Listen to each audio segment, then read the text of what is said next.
take it to the other side. I'm feeling strong, my little lady. I'm gonna keep her moving on. I'm gonna run till I drop to the break of dawn. Never gonna stop till I see the light. I'm feeling high, my little lady. I'm gonna take it to the other side.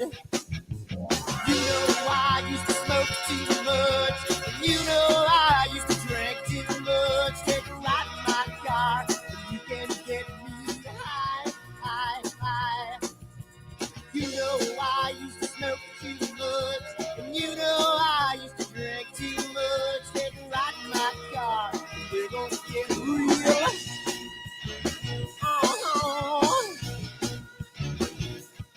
I'm feeling good, my little lady. She's gonna take me to the other side. I'm feeling nice, my little lady. She's gonna keep me moving on. I'm gonna run till I drop to the break of dawn. Never gonna stop, she's gonna treat me right. I'm feeling good, my little lady. She's gonna take me to the other side. You know I used to smoke too much. And you know I used to drink too much. Take a ride in my car, and you can get me high, high, high. You know I used to smoke too much. And you know I used to drink too much. Take a ride in my car, and we're gonna get real. Come on, baby. Let's take a ride. I don't know where we're gonna go, but first, let's dance.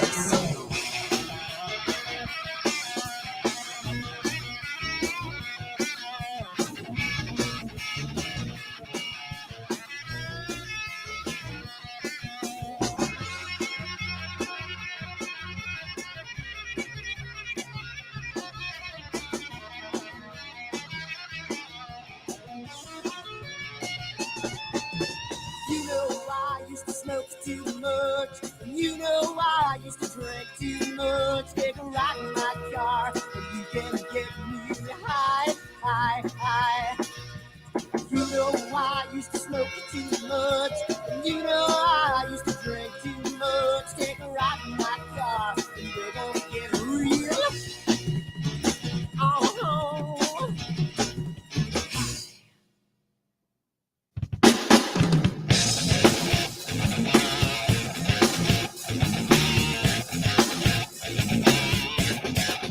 Hi everyone, Dan here, and I just wanted to put a little snippet about AstroWorld and what we do because I want to start getting the word out because I think it's becoming more and more of a giant community, and I want to get the word out to some other people. So what we do at AstroWorld is we hold astrophotography chats on Wednesdays at 9 p.m. and Fridays at 8 p.m. Eastern time. And we just talk astrophotography. Wednesday's more of a techie kind of advanced intermediate, and Fridays is more of a newbie kind of thing. So if you want to check us out, and if you want to, hang out with some semi-decent people that like to go off the rails a little bit and have fun while they're doing it, come check us out at astroworldweb.com, and you can check out the schedule, and you can sign up for all the free giveaways that we do. We just gave away an Eagle 4 Pro, an Optilong filter kit, Charles Brackenstein's books, and a whole bunch of other stuff. So come to astroworldweb.com, hang out with us, have a good time, and as always, remember to keep imaging, keep educating, and clear skies. And I'll see you soon. Bye-bye.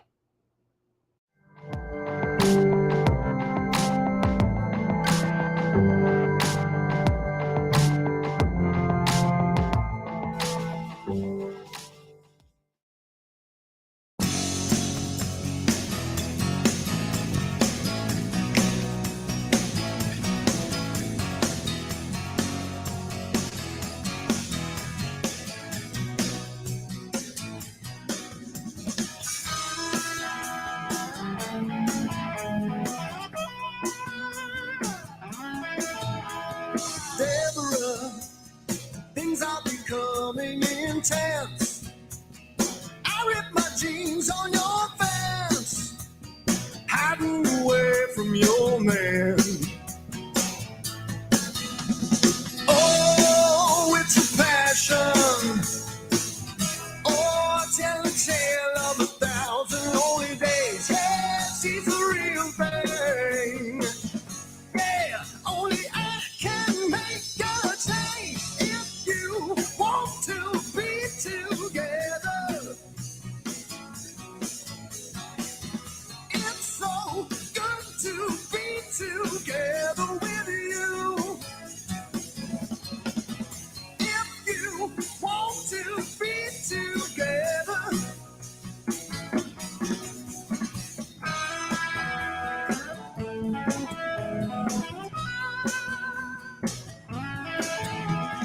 Deborah, I'm getting caught in the rain, standing here calling your name. Guess I got no one to blame. Yeah, it's a small town. People turning, yeah. Oh, it's a secret. Hey, let them see me. I don't care if you want to be together. It's so good to be together with you. If you want to be together.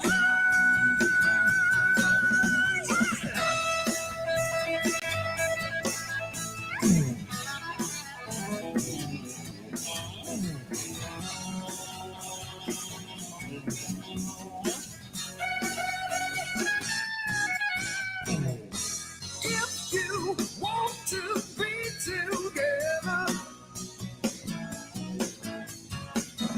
it's so good to be together with you.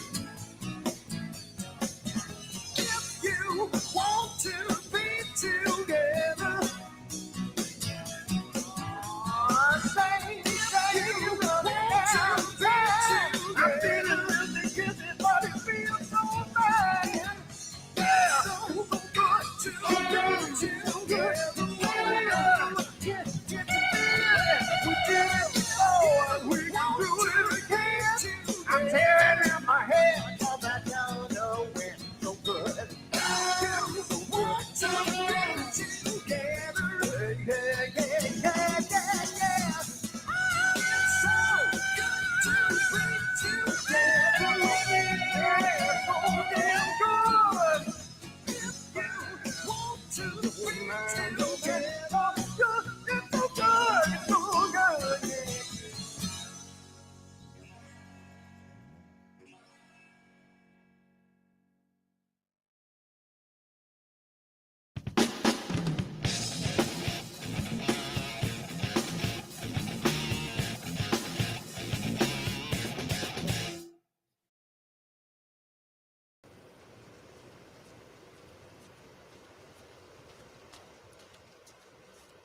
What the hell's wrong with my telescope now?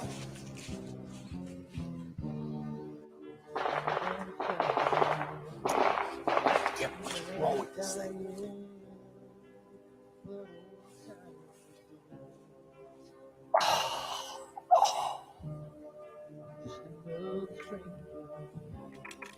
The lost Lone Ranger, can I break this spell?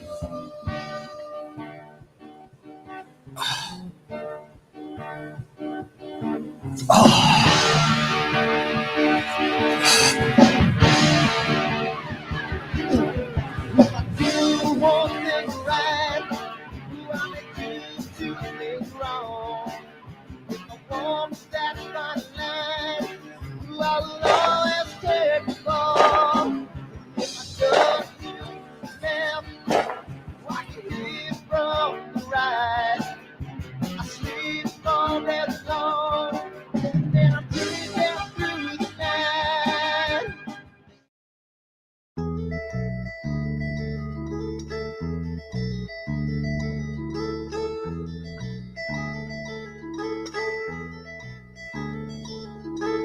I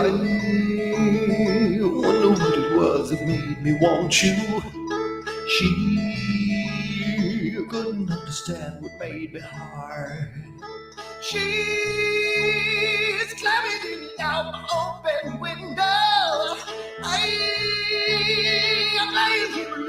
cold and dreary. Yeah.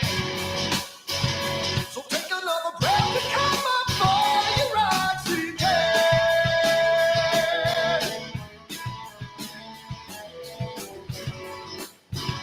And now you wanna kiss the flesh and blood of every man, every man.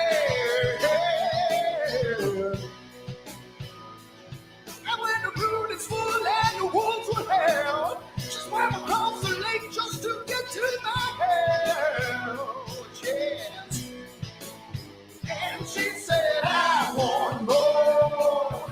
Give me more. Disgusting stuff. I want more. A little bit of. Give me more. Disgusting stuff. Disgusting stuff.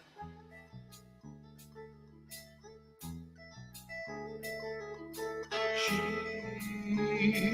looks upon the world as dark and tangled. I never saw her turn her head in shame.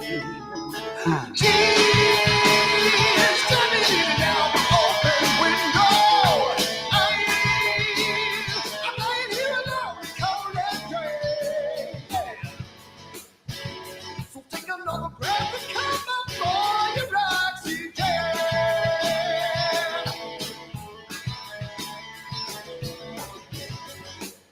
Hey, you know you wanna kiss the flesh and blood of every man, every man.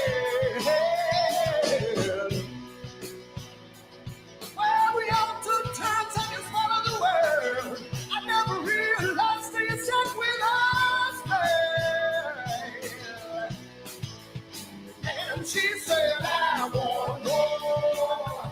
Give me more disgusting stuff. A little bit of disgusting stuff. Disgusting stuff. Oh, you make me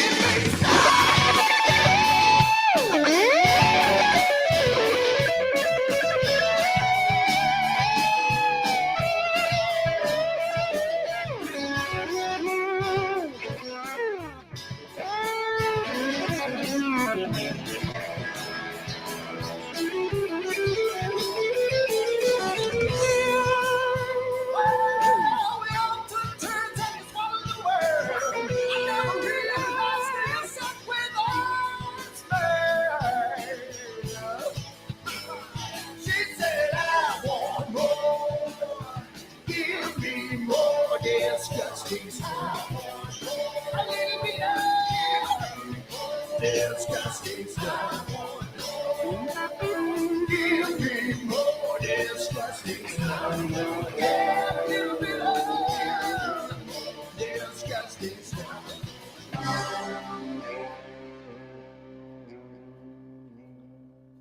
I want more.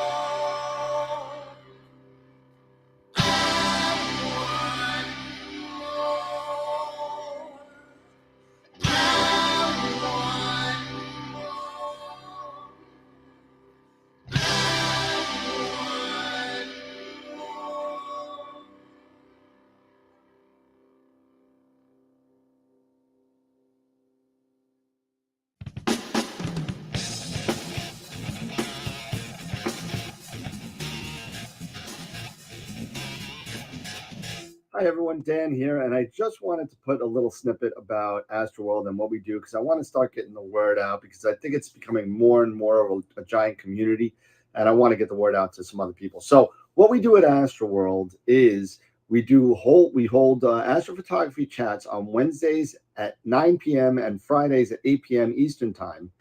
And we just talk astrophotography. Wednesday's more of a techie kind of advanced intermediate, and Fridays is more of a newbie kind of thing. So if you want to check us out, and if you want to, hang out with some semi-decent people that like to go off the rails a little bit and have fun while they're doing it, come check us out at astroworldweb.com, and you can check out the schedule, and you can sign up for all the free giveaways that we do. We just gave away an Eagle 4 Pro, an Optilong filter kit, Charles Brackenstein's books, and a whole bunch of other stuff. So come to astroworldweb.com, hang out with us, have a good time, and as always, remember to keep imaging, keep educating, and clear skies. And I'll see you soon. Bye-bye.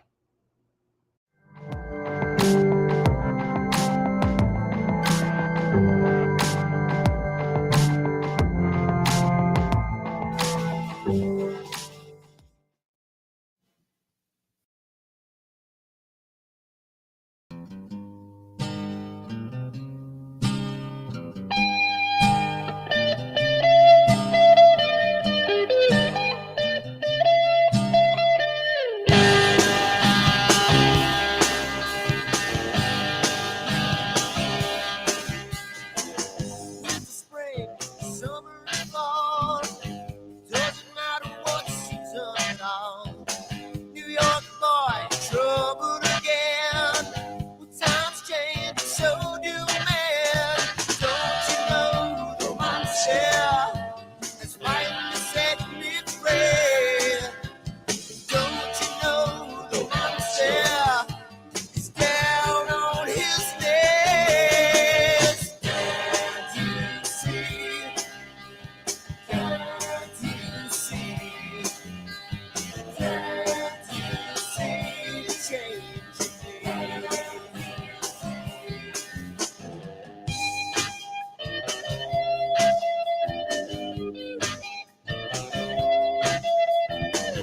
Proud man gonna touch the sky.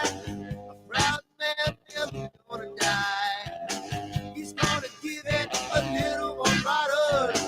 He's finally thrown away the bottle. Don't you know the mindset has finally set me free? And don't you know the mindset is down on his knees? Can't you see? Can't you see? Can't you see the change in me? Can't you see? Can't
you see?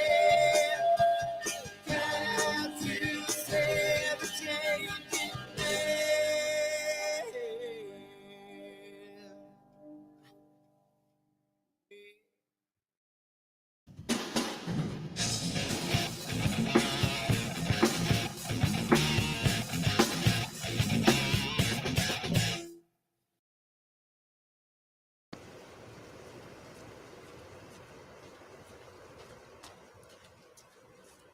What the hell's wrong with my telescope now?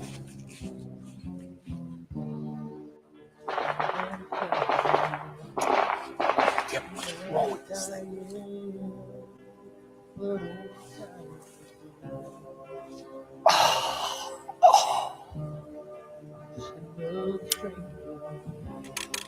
The lost Lone Ranger can I break this spell?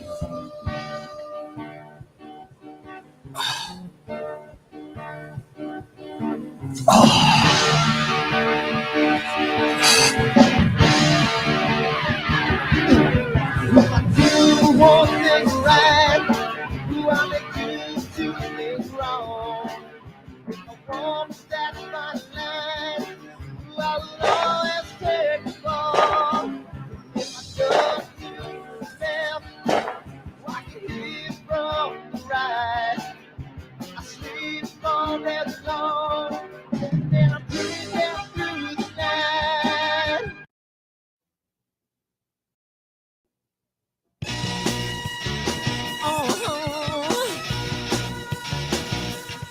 I'm feeling high, my little lady.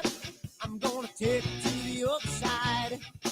I'm feeling strong, my little lady. I'm gonna keep her moving on. I'm gonna run till I drop to the break of dawn. Never gonna stop till I see the light. I'm feeling high, my little lady. I'm gonna take it to the other side. You know I used to smoke too much. You know I used to drink too much. Take a ride in my car. You can get me high, high, high. You know I used to smoke too much. And you know I used to drink too much. Take a ride in my car. We're gonna get real.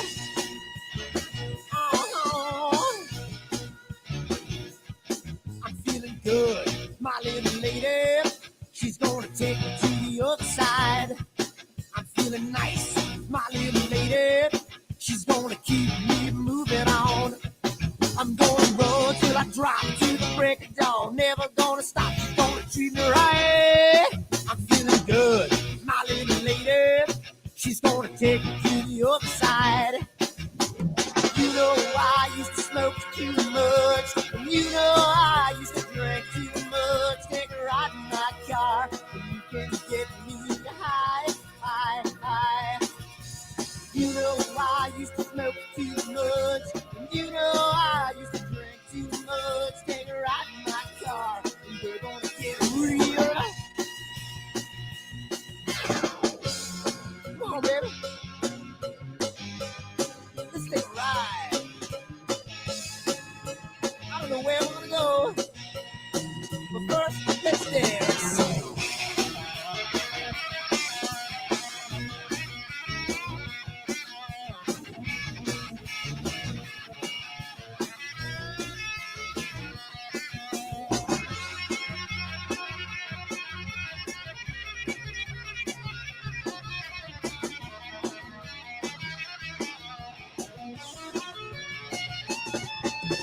You know I used to smoke too much. And you know I used to drink too much. Take a ride in my car, and you can get me high, high, high.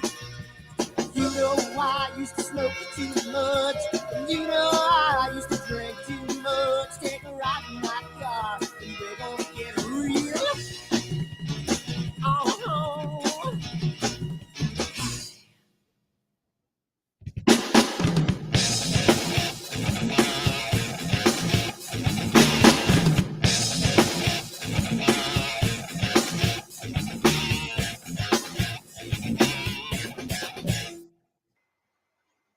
Hey, everybody, what's going on? It is another Friday night today, and we're starting with 2. We'll end up with 4, maybe 5. So I think Pete's on his way. He's coming back on his way from the SRO Observatory down in California, and he's been working there quite a bit. And thank you for all you lovely people coming to join us tonight and talk about some summer targets. That's what we're talking about tonight. So I know Eric was going to sit here. Actually, I didn't even put my other earpiece on. No wonder why I can't hear anything.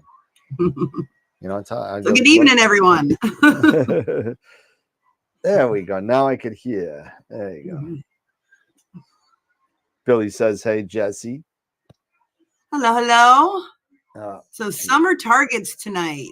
Yes, I am actually excited for this one, Dan, because as I was saying to you, well, you're getting everything set up. I need some inspiration. So I do. I need some inspiration for some summer targets. So very much looking forward to our chat. How is everyone out there in the world doing? I think everybody's doing okay. I'm just trying to find out where my chat box went, and I don't know where it went. Things like disappear. I mean, everyone's saying hi to you, Jesse. Oh, well, hi everybody. Yeah, I'll throw them up on the screen for you. There you go. There's one. Oh, hey. Oh my gosh, and they spell my name right. I love it. There's another one. Ernie, what's going on? Tom, Billy, Book, Corin, how you doing? Glad you're staying up late to hang out and watch us.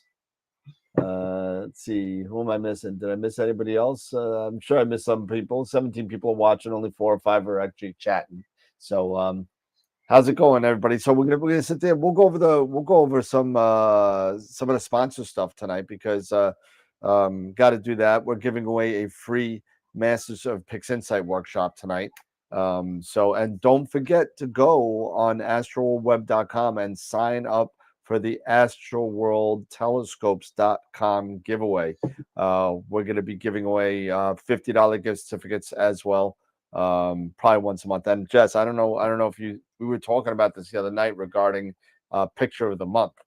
And maybe doing for the picture of the month, to incentivize the picture of the month, maybe a $50 gift certificate for the picture of the month win, and maybe 100 or 200 for picture of the year from AstroWorld telescopes. So that works. I've got a lot of catching up to do now that I'm off for the summer. I've got a lot, some definitely a lot of Wednesday shows to watch. I got a lot of catching up with what's going on in the AstroWorld world. So we had a couple of members that went up. Actually, just got an image from a member that I can't show it because it's on the business phone. They're texting me, but grab that picture from Cherry Springs. Oh, nice. That is a gentleman that lives in New Jersey. 3 hours and 20 minutes LRGB. Very nice. So nice job. So let's go over someone's imaging tonight because it's just crappy weather in New York. I don't know. I think it's pretty bad on the whole Northeast. It's great for me. Oh, the voice from beyond speaks. There we go. So let's get Eric back in here. Here you go. There we go. Hey guys. And I think I have the names. I even have the names right too. Wow, I'm rocking and rolling today. There you go. See, that's what happens when you set up the show like 2 hours beforehand. I think things actually go right. And, hi everybody. Hey, Captain Rescue, what's going on? All right, so let's. Hey, Jesse. How you doing?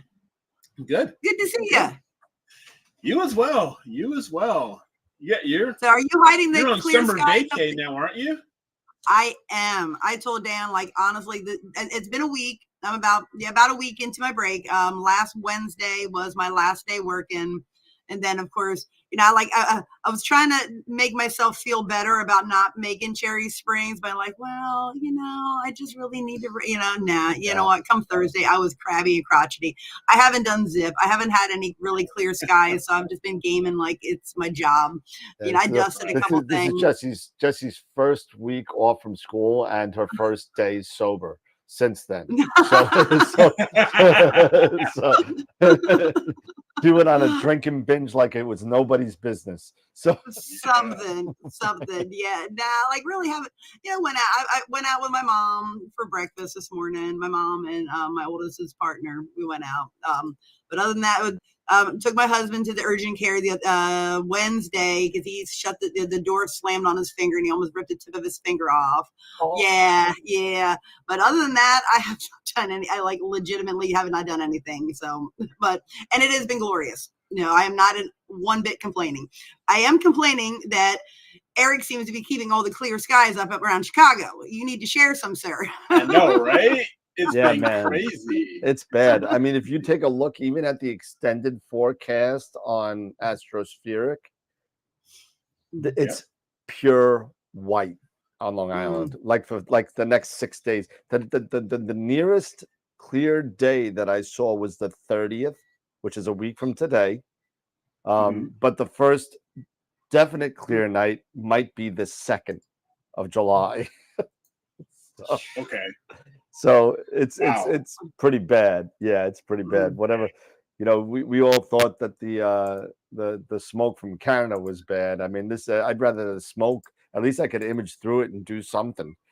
Right, right. I couldn't breathe, but at least I could image through it. Just blow the smoke off the optics. Right.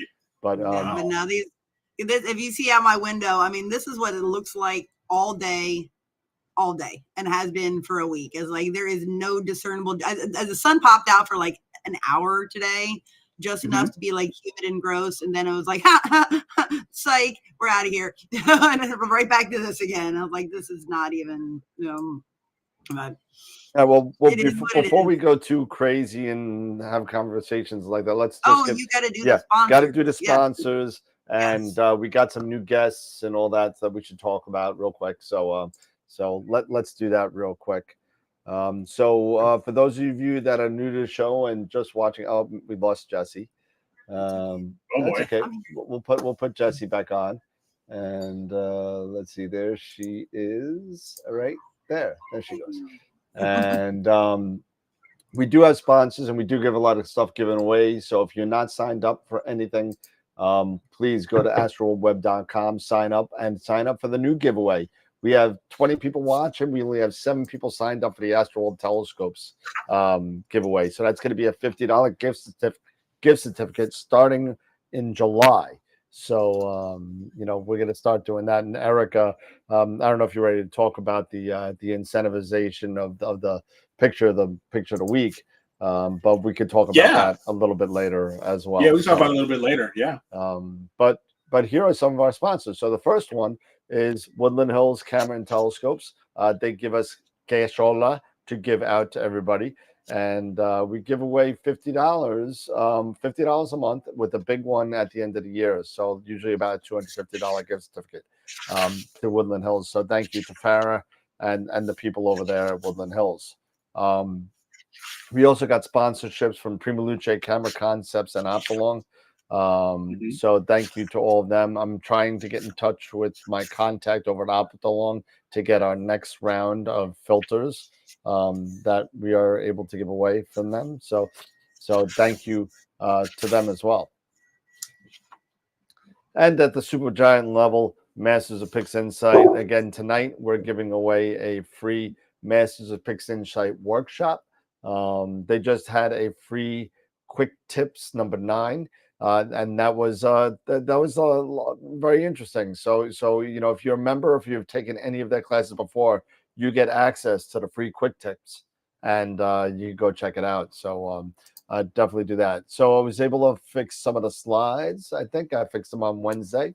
So we got our 3rd off the rail member. Thank you so much to John, Bob, and Sean. That is our top level. And if you want to help support the channel, please go to the Patreon site at AstroWorld TV on Patreon, and feel free to buy us a cup of coffee a month or whatever, so we could get more stuff to give away, and we could go to NEAF and hang out with you guys and girls and just chill out with you. So go to star parties and hang out with you there too. So it helps pay for all that. So thank you so much for supporting us. We have a lot of members now. I counted it. We have 48 members across the 2 platforms between YouTube and Patreon. So thank you so much, Dr. Hassan and Chris, our Quasar members, our Black Hole members, Charity, Dave, George, Dan, Mike, Tom, Red Giant members, Main Sequence members. I can't list everybody. It'll take me 20 minutes. White Dwarf members, Protostar members. Thank you so much. Coming up July 29th. I didn't put the date out there, but July 29th is the day. Helena Cochran's going to be with us from Helena's Astrophotography. She's done with school, just like some other people in the room. So she's able to get her summer free. So she's going to be able to hang out with us on July 29th. Don't miss that. And coming soon, probably within the next 3 or 4 months, Mabula from Astro Pixel Processor will become joining us. And he he's going to be doing a walkthrough of some of his workflows on AstroPixel processor and on a pretty cool data set. So it's going to be fun to hang out with him. I've never met him, so it's going to be fun to meet Mabula and see what he's got. It's going to be after he's working really diligently in getting APP 2.0 out. So once that comes out, he'll be going over not only the new processes in APP, but also his workflow. So it's going to be really cool to check that out. So if you want to keep an eye out on the dates of all the guests that we're getting, go to astroworldweb.com and sign up for notifications there. And of course, hang out with us on all the other social media platforms: Discord, Twitter, Twitch, Facebook, Instagram, all that. So awesome. I don't know if Pete's here yet, but I didn't hear him. But let's see, 3 up live. There we go. And we are back. And no Pete yet. No, Pete's on his way. He's on his way back from SRR. He got stuck in a little traffic. So so tonight we're talking about some targets, some summer targets. And the only thing that I'm worried about is Eric and I picking the overlooked one, because I kind of went off the beaten path. I don't know what Eric picked. I know what I picked. But and it's really obscure, really. But we'll get into that in a second. But it's not a dark nebula. It's a narrowband nebula. But it's really kind of something that I knew about, but I didn't know where it was, and I didn't know the name of it. But it was kind of cool to do some research and find something that I never kind of imaged before, but imaged something very famous, very nearby. So, but yeah. So, Eric, why don't you give do you want to talk a little about the ideas you have for Image of the Week? Yeah. So basically, am I throwing you to the wolves here? No, I'm not. No. So yeah, so Dan and I were talking about a few ideas, Jesse and everybody else, about how to make the Image of the Week site, be a little bit more popular, grow a little bit more, maybe incentivize, and even maybe get people to even start throwing in more photos, get more votes in, things like that. So starting in July, we are going to, for the image of the month, we are going to give the winner a $50 gift certificate to AstroWorld telescopes. And we'll also, take a look at also doing that for the previous, so we don't leave everybody out, who's already won, Right. And for image of the year, we're going to look at about $250 gift certificate to AstroWorld telescopes. So, for Christmas and everything like that. And we may even look at, we're also looking at maybe a trophy or some sort of a plaque or something to recognize the image of the year winner. And, have something like that and get some traffic going. And also, so that way people can really start adding your images, contacting, your people, your friends, everybody who's interested into astronomy or astrophotography who have not discovered AstroWorld, and get them on and have them vote, instead of drumming up those votes and stuff like that. And let's start seeing we can get more votes than we have gotten over the past since like NEAF and whatever. Yeah, well, speaking of votes, you only have an hour and 9 minutes left. Yes. To vote for this week's Picture of the Week, because we're doing that also tonight. Can you put the link in the chat? Just make it easier for those that are watching to just get there and don't forget to hit that like button, y'all. Yeah. I'm stealing your thunder, Eric. Yeah, I know, right? Smash that like button. Smash it, Hulk smash. There's the website and the link for Image of the Week. And you can definitely go on. Image of the Week website is not user friendly. Long time to load and have to click. But have it. Okay, so we can take a look into this, you know, about Not user friendly. get some ideas if, you know, to try to, you know, make sure that it is user friendly. I know a lot of times we also want to take a look, I'm not sure, about that may help speed things up is possibly the size of the images. That can sometimes tend that's a big part to, of it. Yeah. And so maybe we can take a look at some ways to, while we can still get the images, take a look at making them, you know, no more than a certain size, right? Maybe 2 megabytes, something like that, 3 megabytes. So we can still get, you know, get the image, get some detail and everything like that, but it's not, you know, so big that it is going to slow down, you know, the website. So we can definitely, because, you know, if we're talking, you know, Greg saying, you know, if he has to click twice to vote or something like that. I think that's a part of the button that actually says to submit your vote. It's kind of hidden. I gotta figure out the color scheme. We can take a look at that. We can definitely take a look. That's part of it. People will click the radio button and think that it's submitted. It's not. You actually have to click on the thing at the end. We can definitely take a look at some different ways. And there's different voting plugins for WordPress that I've tried to use, and there's really no good ones out there that work the way we need it to work. Or, you know, or maybe it's just my shortcoming as a webmaster, which I'm not. And that could definitely be it. And you know, but I literally have 7 different WordPress photo contest plugins in there. I've already paid for them. They're in there. I just chose this one to work. So you can take a look. Yeah, if you could play around with one and, you know, get it to work, knock yourself out. Yeah.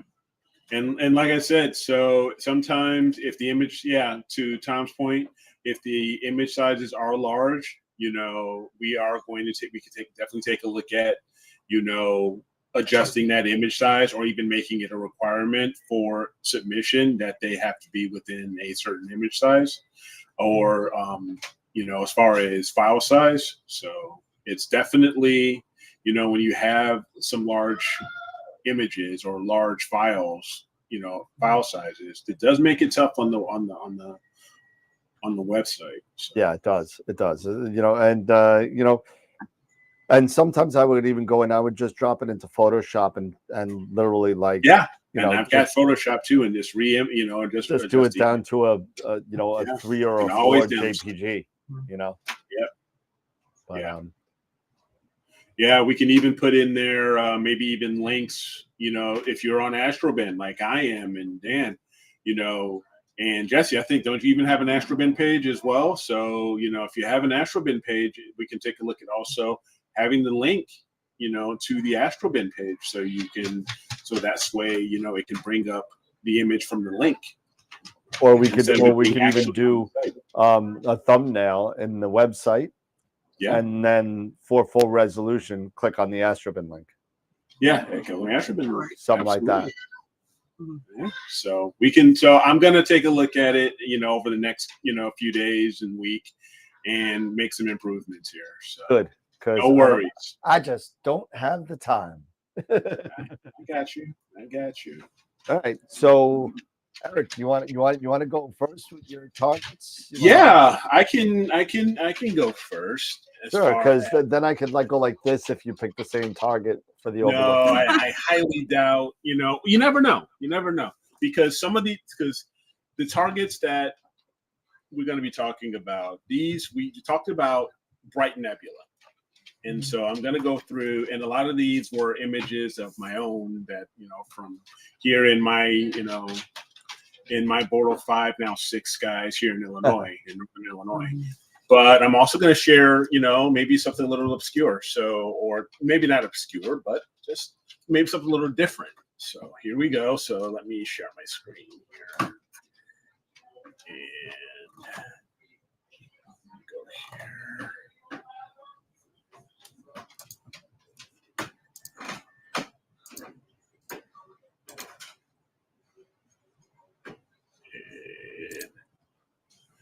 So here we go. So,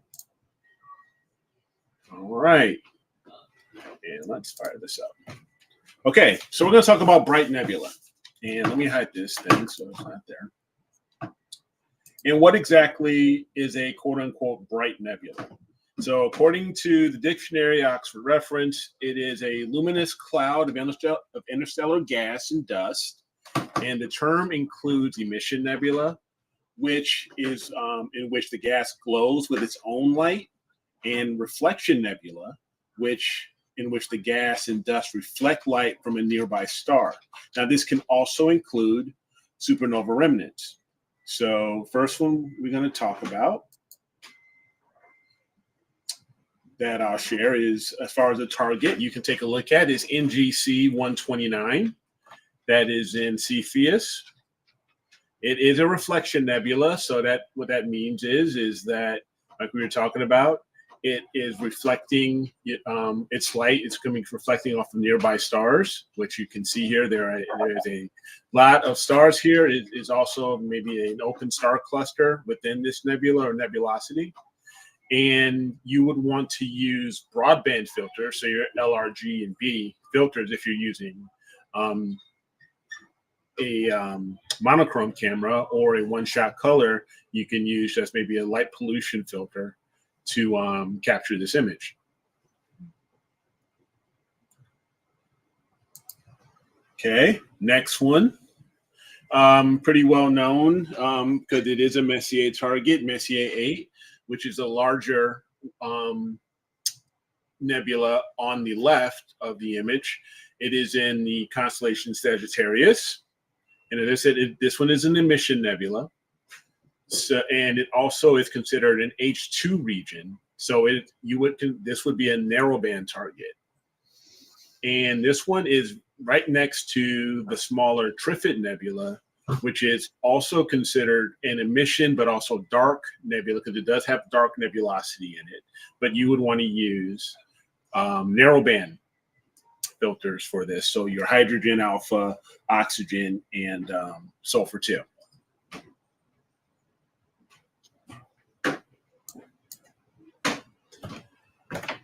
Next one up is one of my favorites. It's the Ghost of Cassiopeia, which is designated. It has 2 designations because there's 2 different parts to this: IC59 and IC63. Excuse me. And this is, of course, in the constellation of Cassiopeia. So this is both a reflection nebula and an emission nebula, which is pretty cool. So, and the star up at the top left there, slightly to the, I would say that is like 10 o'clock.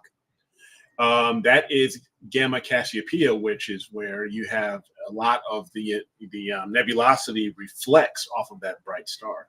So you can use either narrowband filters or LRGB broadband filters to capture the ghost.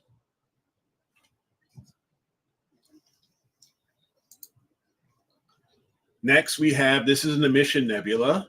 This is the Bubble Nebula, NGC 7635, also in Cassiopeia. And as I said, since this is an emission nebula, you would want to use narrowband filters.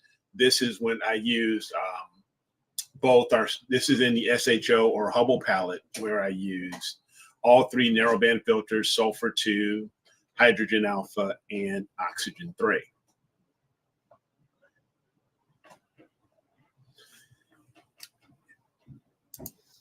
And this is probably my favorite target during the summer. And I shared this in the last presentation, but I can't go without sharing it again, is IC4604, Rho Ophiuchus, in the constellation of Ophiuchus. This is in the southern skies. And in my opinion, it's one of the best wide field targets in the summer sky. It has a great combination of bright and dark nebula. It is, because of all of the stars, as you see, there's Antares and there's others. You also have globular clusters in around a row as well. I believe M3 is in here, but it is for me, and I would consider this was kind of a low target, a low. So if you're above 40 degrees latitude, this can be a bit difficult, but still possible. I captured this one when I was in Wisconsin. So it's definitely one, if you haven't gone after and you have the ability to, go and get it. It's one of the best ones in my opinion. Now, last, if I think, it's kind of my, not obscure, but one we don't maybe, at least I wouldn't think about because I can't get it here. But when I was down, but if you're in the southern United States, below maybe 35 degrees latitude, maybe take a look at the War and Peace Nebula, NGC 6357 in Scorpius, which is also known as the Lobster Nebula. This is a diffuse nebula, which means you'll have to use narrowband filters. And it can be, because it still is quite low, you know, you're going to have to hopefully have a low enough visible horizon, at least at minimum between, I would say, between 12 degrees to 16 degrees, maybe at its transit. So another one that I wish maybe I can go and get at some point, maybe when I go back down south, at some point, maybe I can grab it. But one, if you're down in the southern U.S. or heading down, or definitely in the southern hemisphere, one you should definitely consider, you know, grabbing. It's a very good size nebula, so it does have quite a bit of you can use a small refractor and you can get it all. So yeah, so that is it, I believe, that I have. Yeah, that's it. So we'll go ahead and stop sharing here. And we got Pete. Hey, there's Pete. Hey, Pete. hey, Eric. Hey. Jesse. Dan. How you doing? Oh, great. So yeah, so those are some targets I would definitely, you know, consider taking a look at, depending on where you are in the U.S. or if you're down in the southern hemisphere, go after War and Peace or Lobster. It's kind of crazy how they give some of these targets different names. I don't get War and Peace. I don't get how you. No, I see I can see lobster in there. I don't. Yeah. I can definitely see lobster. I can definitely see lobster. But like Charity, you're down in Florida, I believe, so you could definitely get, you know, the Lobster Nebula, for sure, being, you know, at your latitude. So for sure, something to consider. Yeah. So I mean, those are some really good. The good thing is that we didn't pick the same thing. So well, there you go. We didn't pick the same thing. We did not pick the same thing. But yeah, no, those are some really, really, really good, bright targets. I think one thing we should mention regarding Roe is, what did you use to image that? Because that is a wide field. That is a wide field target. That is a wide field. I used my ASI 294, so crop sensor, but I used the Rokinon 135. Okay. To be able to get it all in there. So yeah, I mean, I would say a red cat, you would still have to end up doing a mosaic. You're still at 250. You're still at 250. It's still, you know, it's still too big for the if you wanted to try to get it in one shot with the red cat. So you would have to go with something like a 135, like I said. I would even go even smaller, because you know those, you could go down to those dark streamers that come off the back end of Roe, if you could extend so they much, extend so far. It looks so cool. If you get like a nifty 50 or something like that, you know, maybe or do a little bit of a mosaic with the 135 to get the little resolution that you're gonna want to have. It might be pretty cool to maybe like a 2x2 with a 135 and just get those things extend. They go. It's like The it's Dark flying River. into space. Yeah. Yep. What's that, Pete? This is one of those. This is one of the. That's one of the Dark targets River. where you want to end up you gonna end up using some sort of a camera lens. You won't be able to use a telescope for the most part. You're gonna have to end up, Got the whole attaching thing, yeah. an actual camera lens to Yeah, I mean, to with my your. I did with a 400. I was just able to get the gold part, the Antares part with M3, and there's a Yep. NGC. I think it's 7822, if I remember right. That's another Probably cluster. that sounds about right. There's another cluster right next to Antares, a little tiny Yes. guy. I mean, that's all you could get with it. But you get like the whole streamer of the gold and everything. But still, it does. You don't get the colorfulness, the true colorfulness of true Rho color, Ophiuchus, because you got everything. You got gold, you got blue, you got red, you got star colors. I mean, it's dark nebula. You got everything. Dark nebulosity. It is. That's why I say it's my favorite summer target because it is just so beautiful. Yep. Pete, you were saying? Oh no! I was just going to say is the streamers, they call those the Dark River coming in, but just like you say, the H2 regions, that little globular cluster that's right beside Antares. It's just a little faint target, but boy, when you get some great images of that, it really just kind of comes out. And then that blue reflection nebula that's kind of hidden in that dark nebula complex. It really is a beautiful, beautiful summer target. Yeah, there's that little oval, that blue little oval. Yeah, reflection. That is cool. Eric, could you turn your mic down just a bit? Let me see if I can do that. Yeah. If you can't do it, I can. No big deal. Yeah. See. Yeah. Why don't you go ahead? Because I don't know if I got you. You got it. Just give me a what's up. Give me a what's up, Eric. What up? What up? There you go. Tell me if that's better. Let's know if that's better. Yeah, Yes, so the Blue Horse said, another there one next that didn't make it into either one of our lists, I don't think, but it is something that we spoke about last week, I think. We talked about it last week, yeah. Actually, you're too low now, I think. I'm gonna boost you up a little bit because I think I got you. Don't touch it. Don't touch it. Okay. How about now? They'll let us know. Okay. So really cool targets. The M8, M20. Another nice target. A lot. It's funny because in mid-northern latitudes, many of the targets that you were discussing were really not, in all fairness, not easy targets because of how high they are in the sky. I mean, Rho is very low. M8, Very low. M20 is very low. The Blue Horsehead is very low. So for us, I mean, the further south you go, the higher it will be. But I mean, it's like, you could still get it, but many people sit there and say, I'm not gonna, image under 35 degrees. It's just too in the schmutz and that kind of stuff. But you know what? You could do it, man. You could definitely, it's doable as long as you have You've seen it. Yeah, so have I, but don't be afraid to get low on your targets, because you know what?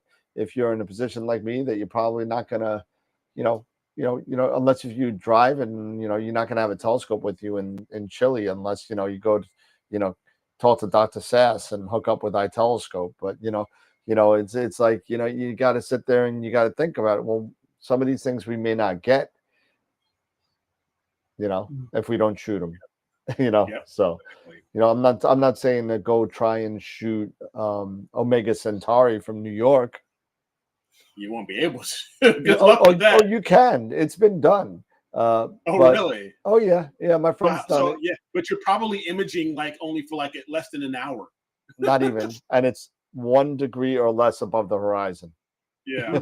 So if you're basically at the horizon or just that low, I mean, don't even, because that's 1 degree. All of the turbulence and everything. Oh, it looked horrible. The picture looked horrible, but it's just it was like, oh, cool. You got, it's like one of those things. You got it. Cool. All right, move on. But because it looked a lot dimmer than M13 just because of the atmosphere and how low it was.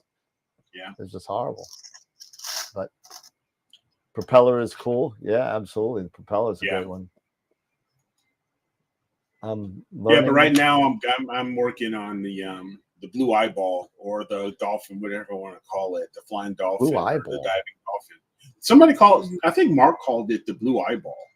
Yeah, he said that. I had no idea what the hell he was talking about. If you image, because if Wolf Ray at 134, yeah, WR 130. No, I know you what. Really, yeah, because if you go like on AstroBin or anything, or you look at people who have really put in maybe some time on their data, you can actually see it looks like a blue eye of the cornea of a blue eye. It looks like a blue eyeball. It's interesting. It's weird. Okay. I mean, I keep on remembering our picture of the year from 2022. That was a WR 134 and tulip wide field, and that was really nice. That was Panagiotis took that one. So yep. He ended up buying 4 calendars. I had to send them to Greece. Wow. Yeah. So Pete or Jesse, you got any target ideas for the summertime? Now in the summertime, I'm going to tell you, I'm actually kind of listening for you guys. You know, I was telling you, like, I feel like I'm in a slump. I feel like I image the same items, the same targets every daggone summer just because I'm so limited, like Cygnus. You know, now granted, there's a lot of choices in Cygnus. As you guys are kind of going along, I'm like, I have consulted the Oracle. There you go. Shameless plug here for Astrophotography Sky Atlas. Yeah. So yes, and I'm going to remember to bring this and have it signed because like this book gets used more than like any other book in my house, you know, anymore. But you know, every year, you know, I shoot the Eastern Western Veil Pickering's Triangle. You know, I'm shooting the Tulip Nebula. I'm shooting the dumbbell. Now, that one was always one of my favorites. It was the first one that I saw like in color. You know, and I had no idea what I was doing. I mean, it was just, you know, the picture was awful. It looked like a cotton ball, but it was green. And that was, you know, and I was like, oh my God, it's green. Like there's color in this. So it was like the first target I ever saw visually that wasn't like the Andromeda Nebula or the Orion Nebula. And then it was the first one that I imaged and I saw color. So it's been my first for everything. So therefore, you know, I think, you know, I tend to image the Dumbbell Nebula a lot. And I'm tired of doing that one. I mean, don't get me wrong; it's a beautiful, wonderful target. So and then I do the, you know, Eastern Western Veil and the Crescent, and then summer's over. And it's like every year, just, you know, rinse and repeat the same thing. So they're wonderful targets, and but I'm looking at actually, like as you guys are talking, I'm looking at some of the sharp lists. Yeah, and that's what I was going to say. I mean, you got to get into the narrowband sharp list. I'm making my list, so I'm making my list of some that I want, you know, that are probably 86 and 91 and 94 and 96. Okay, so yeah, 86, that's 91, 94, 96. Okay. Yeah, so that's what I'm thinking, you know. And again, I feel like I'm in an astro slump. I haven't been able to image for so gosh darn long, and you know, I see my telescope, I just, you know, like wave at it, you know.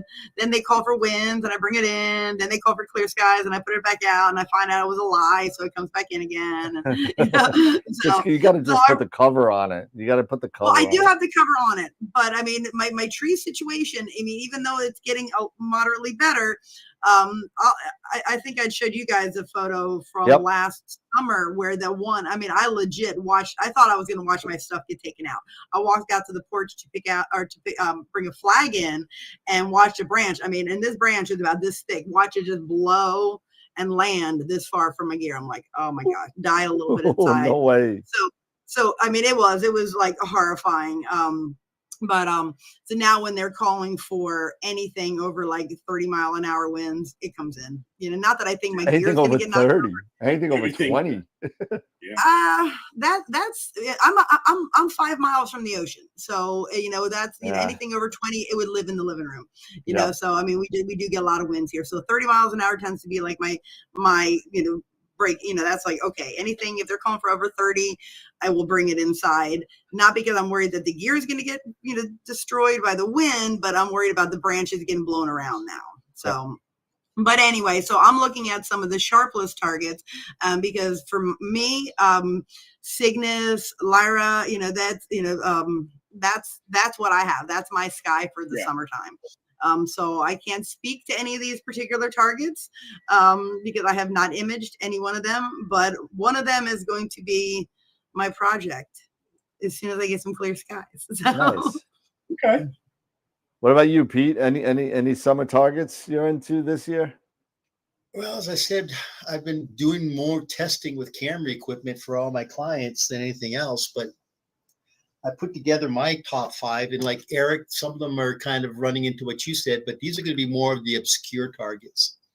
Okay. So Pete might have mine. So what I was just thinking is like one of them is basically is you'll know both of these, Shayula and Lesath, which are the 2 stars at the tail end of Scorpio. Yep.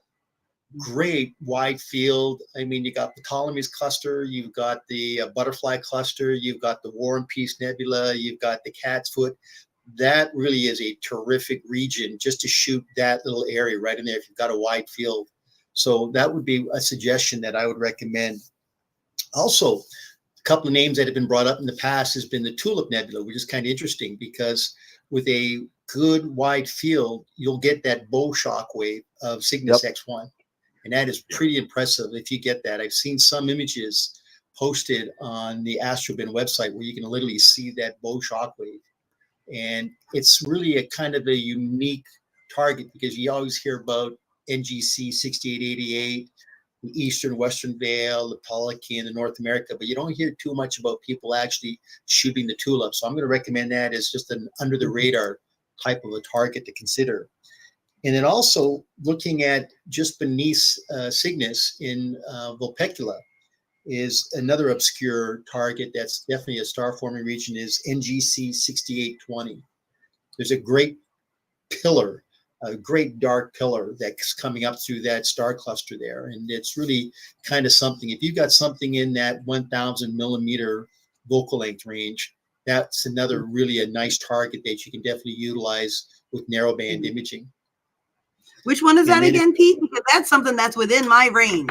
I can see that. That's I've got NGC 6820, yeah. 6820. 6820. 6820. Okay, I'll put that on the, let's see if I can find it in my telescope list. Thank you. and then as you said, it's kind of now getting towards maybe that western side of the meridian. But as you said, it's the area of Comma Vernices and Virgo. If you're really into shooting galaxy clusters, I mean, you can get some phenomenal images. Just kind of put your telescope halfway between Comma Vernices and Virgo, and boy, you'll have some phenomenal galaxy clusters there. So that was going to be just my recommendation for the 5. Okay, good. Those are some good ones, too. Yeah, there are some good ones. Yeah. All right, let's see if I could grab this real quick and let's see, where is it? Restart this. Hey, Jesse, did you have, what was your SH2? You had one that says SH280 what? So I'm right now I have 86, 91, that's 86. 90. Okay, that's the one that Pete's referring to. 6820. Oh. That's actually that SH286. Ah, okay. It has a dual designation. Okay. I believe. Okay. If I'm not mistaken. Yeah, I need something new. I was saying to Dan before the show came on, I need something that's going to get me excited again. I mean, I know when I first started imaging, I wasn't getting really great photos, but I was like, oh, that's a new target. I've never seen this before. This is amazing. And, I'd image it for like 15 minutes and I'd go to something else like, oh my gosh, this is great, and not that I'm not that excited about it, but I need a new target because I feel like I'm just shooting the same ones over and over and over, and it's it's bummed out as I am about not having clear skies. At the same time, it's like, well, I guess I'm not shooting the crescent. Like I need something that's gonna be like something that's new, something that I've never seen before, something that is maybe a little obscure that I don't see every third photo that I look through. I mean, no, I need something different. So you need something different. Yes, I do. I need something different, and I'm very limited. Now I do. I'm going to be going to South Dakota for like 2 weeks in July, and I am hauling like all my gear. The Chihuahuas, my mom's Chihuahuas, are just going to have to scoot on over because the gear's coming.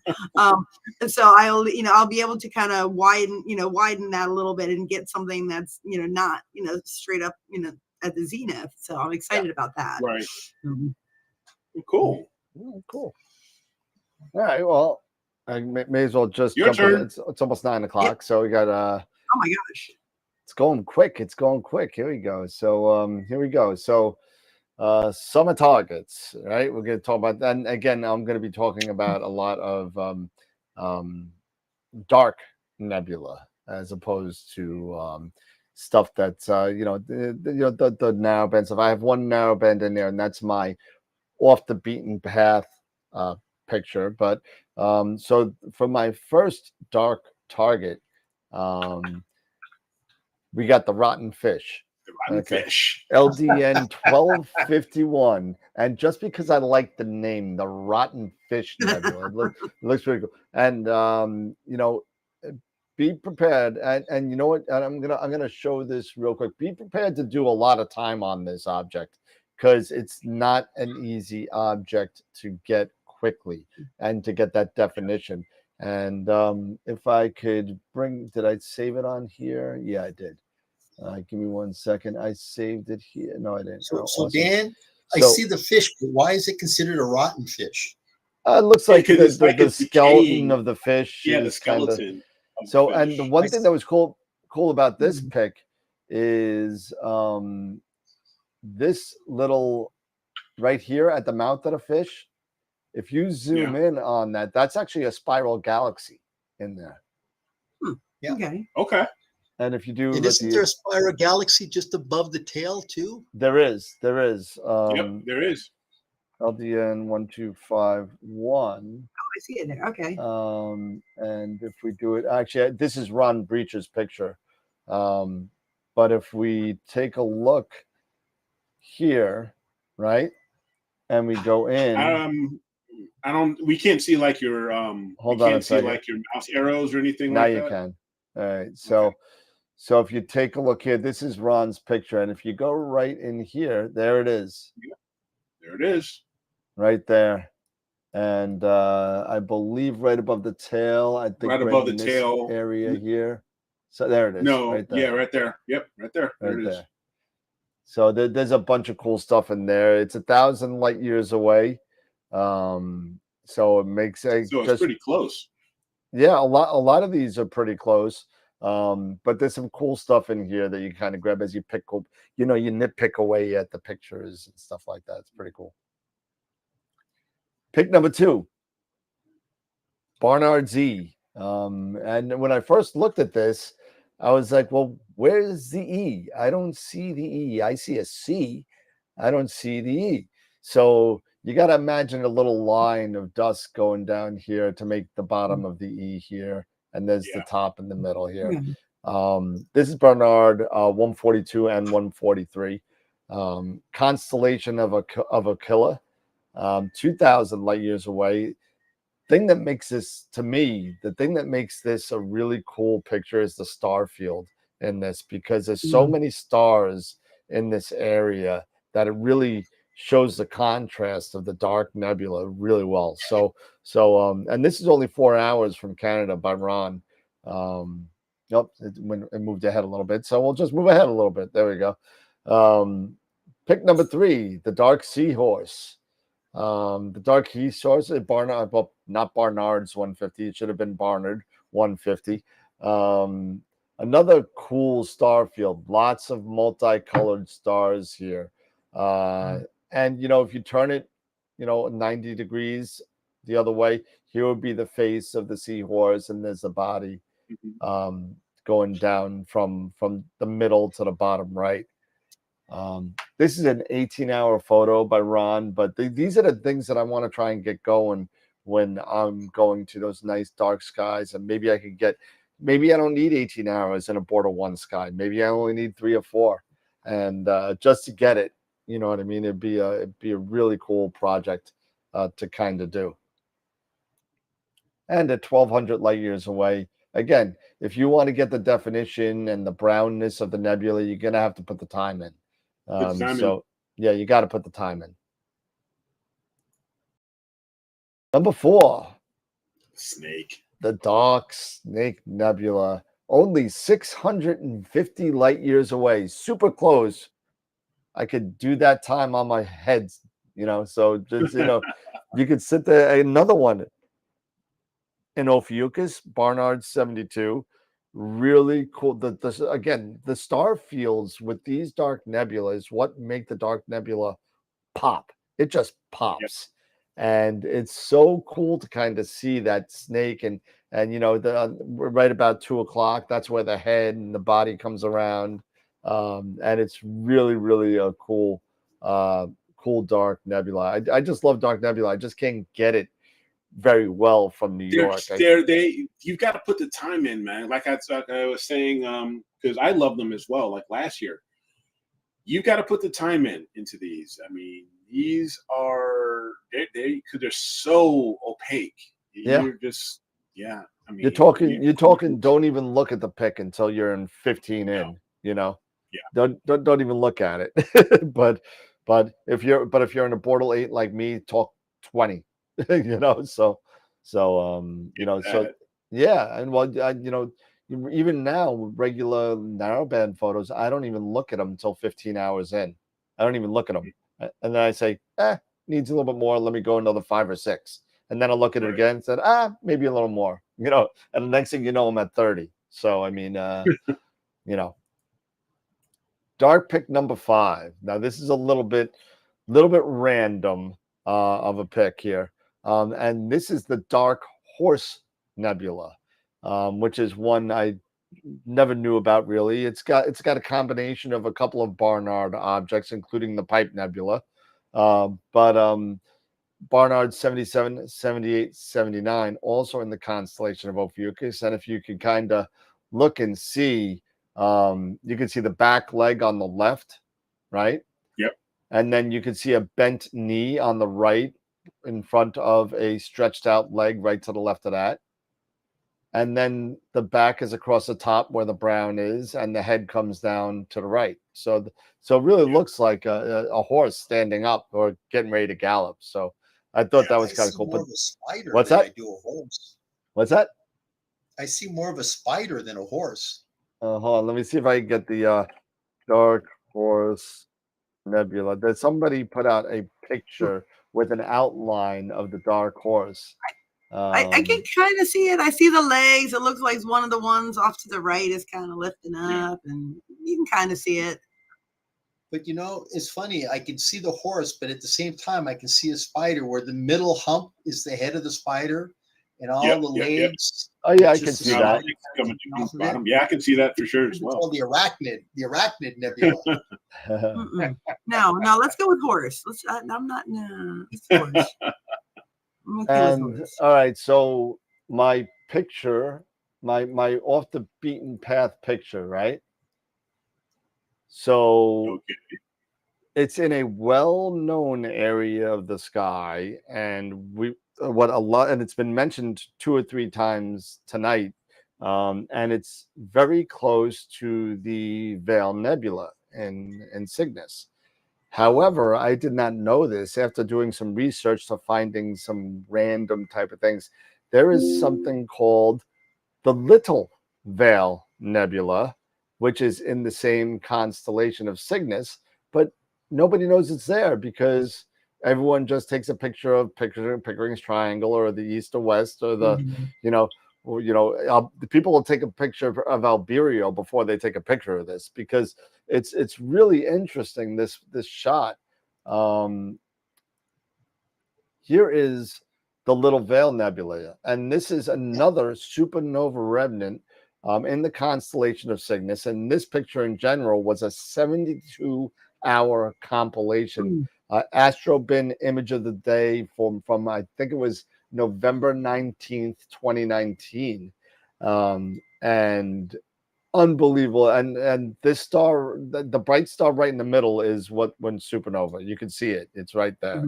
But I couldn't find a way to get a planetarium program to find this except by putting this designation G65.3 plus 5.7 if you have a large enough star database to get that. But in the case many people don't, I threw in the RA and the deck of the center of this pic just in case you wanted to go check it out.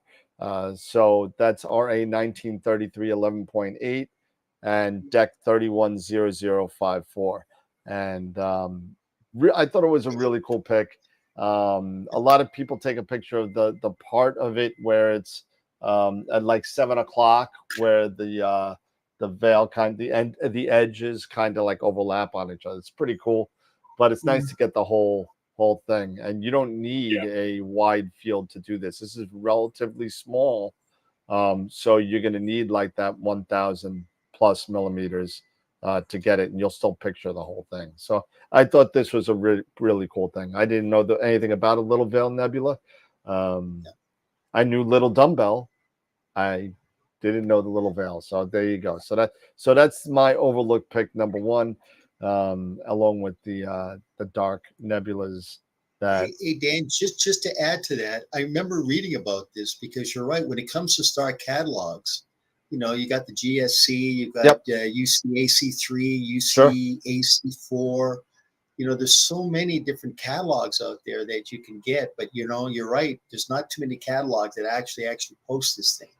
No. That's the interesting thing. But I remember just doing the same thing, looking at it, thinking, wow, this is kind of interesting. Look at those dentrals. I mean, it's just a cool little photograph because it is just an off-the-wall image because everybody's so used to seeing the prominent nebula complexes. It's just the ones that are off the wall that people go, oh, that's kind of cool.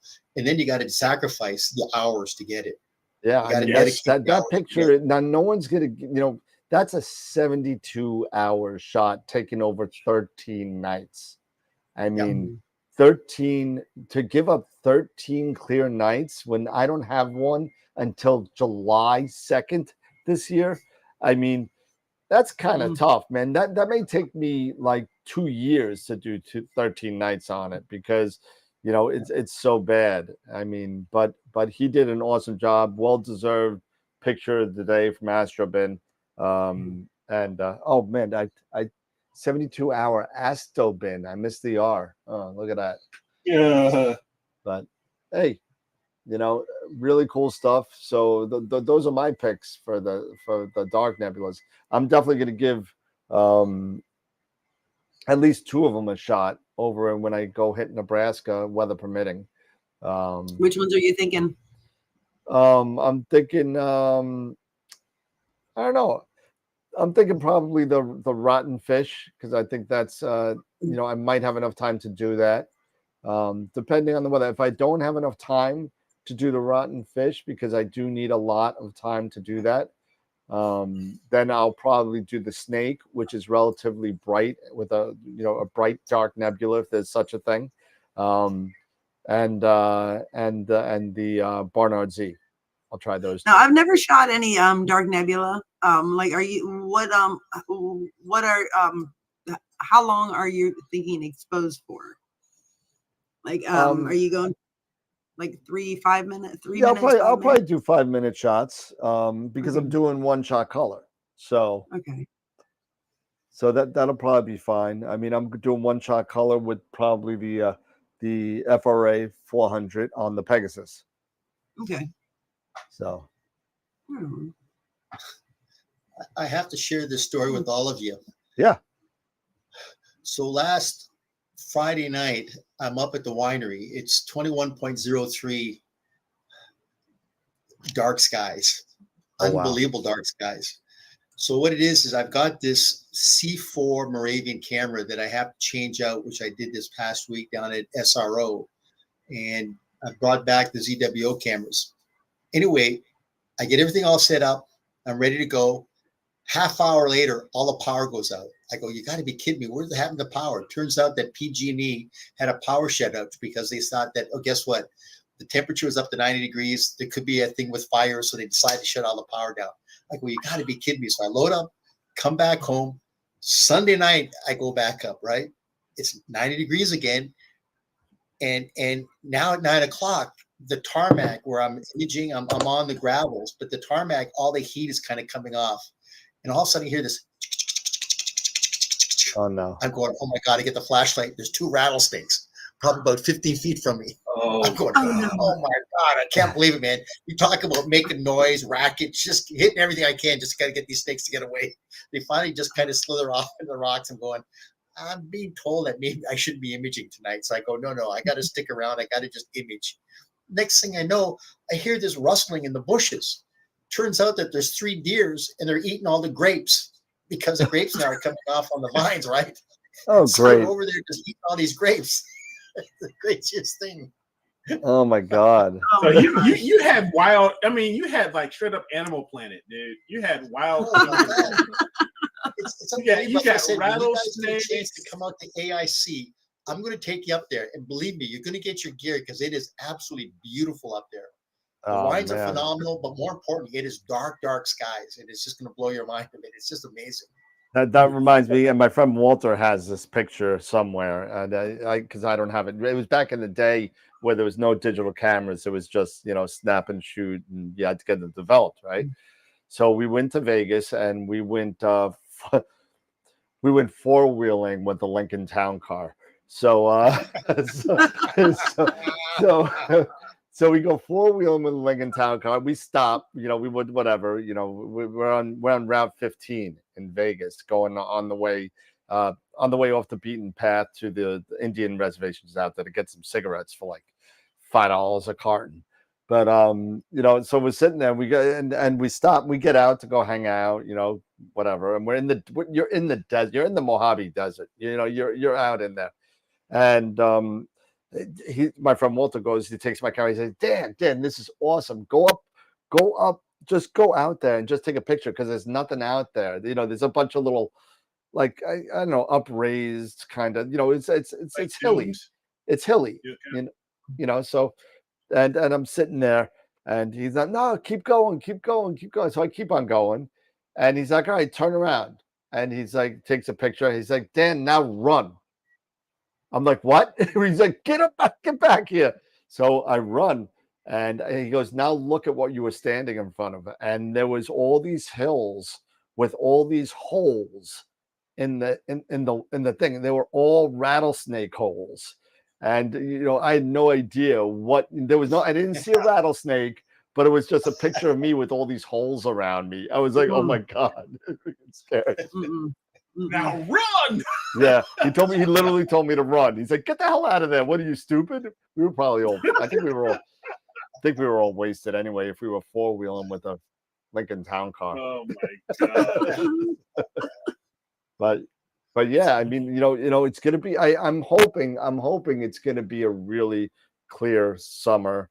At least my next 3 new moons are filled with star parties, hopefully.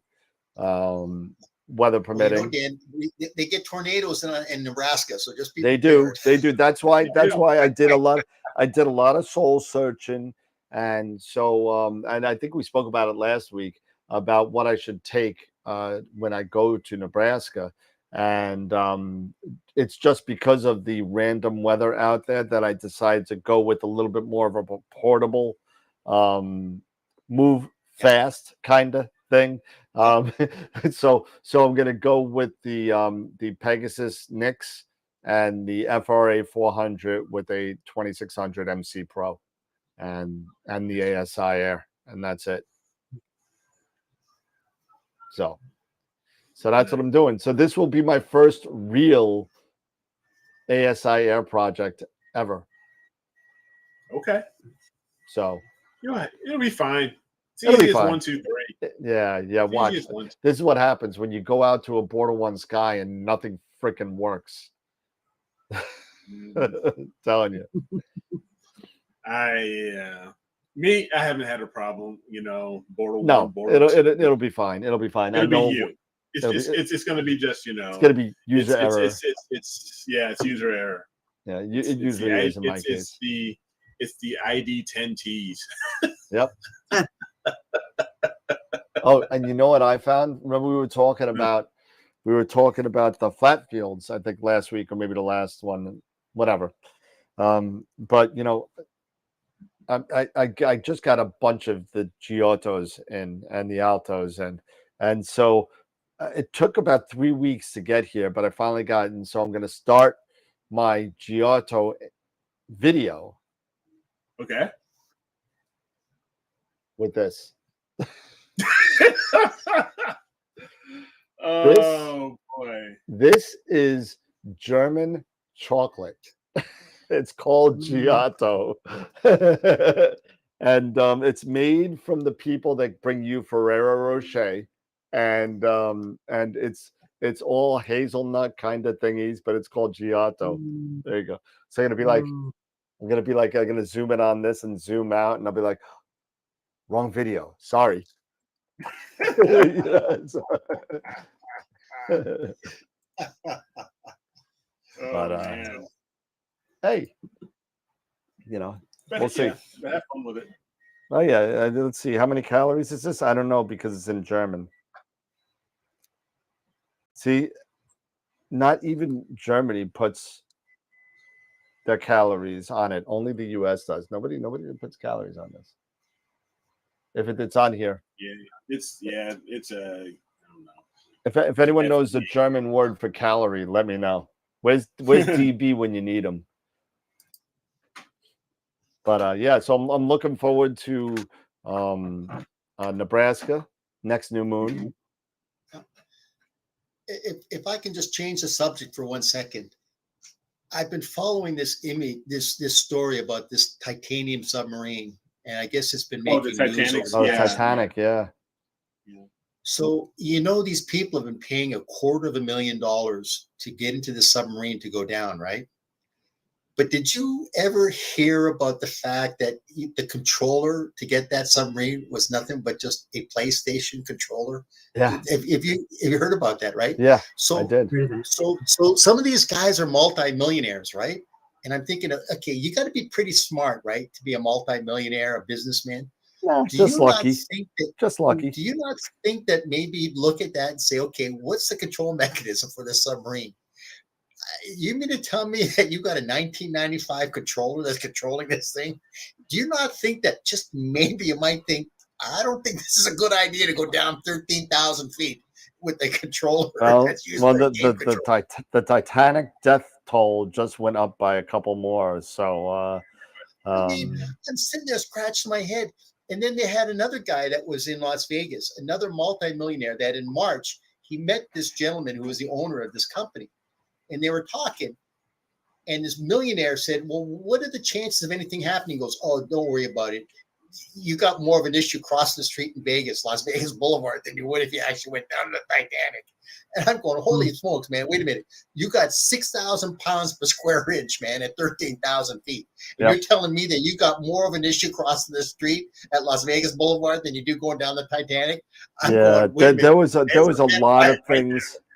There was a lot of things with that went very, very wrong and wouldn't have gone if it wasn't just somebody that had a lot of money and wanted to see if they could do it. I don't.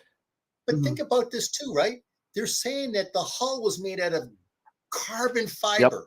Yep. Carbon fiber, man. And not only that, but they have tested this submarine or whatever you want to call it, this submersible, whatever, many times. And the problem with the carbon fiber and pressure, as you go up and down in pressure, the carbon fiber degrades.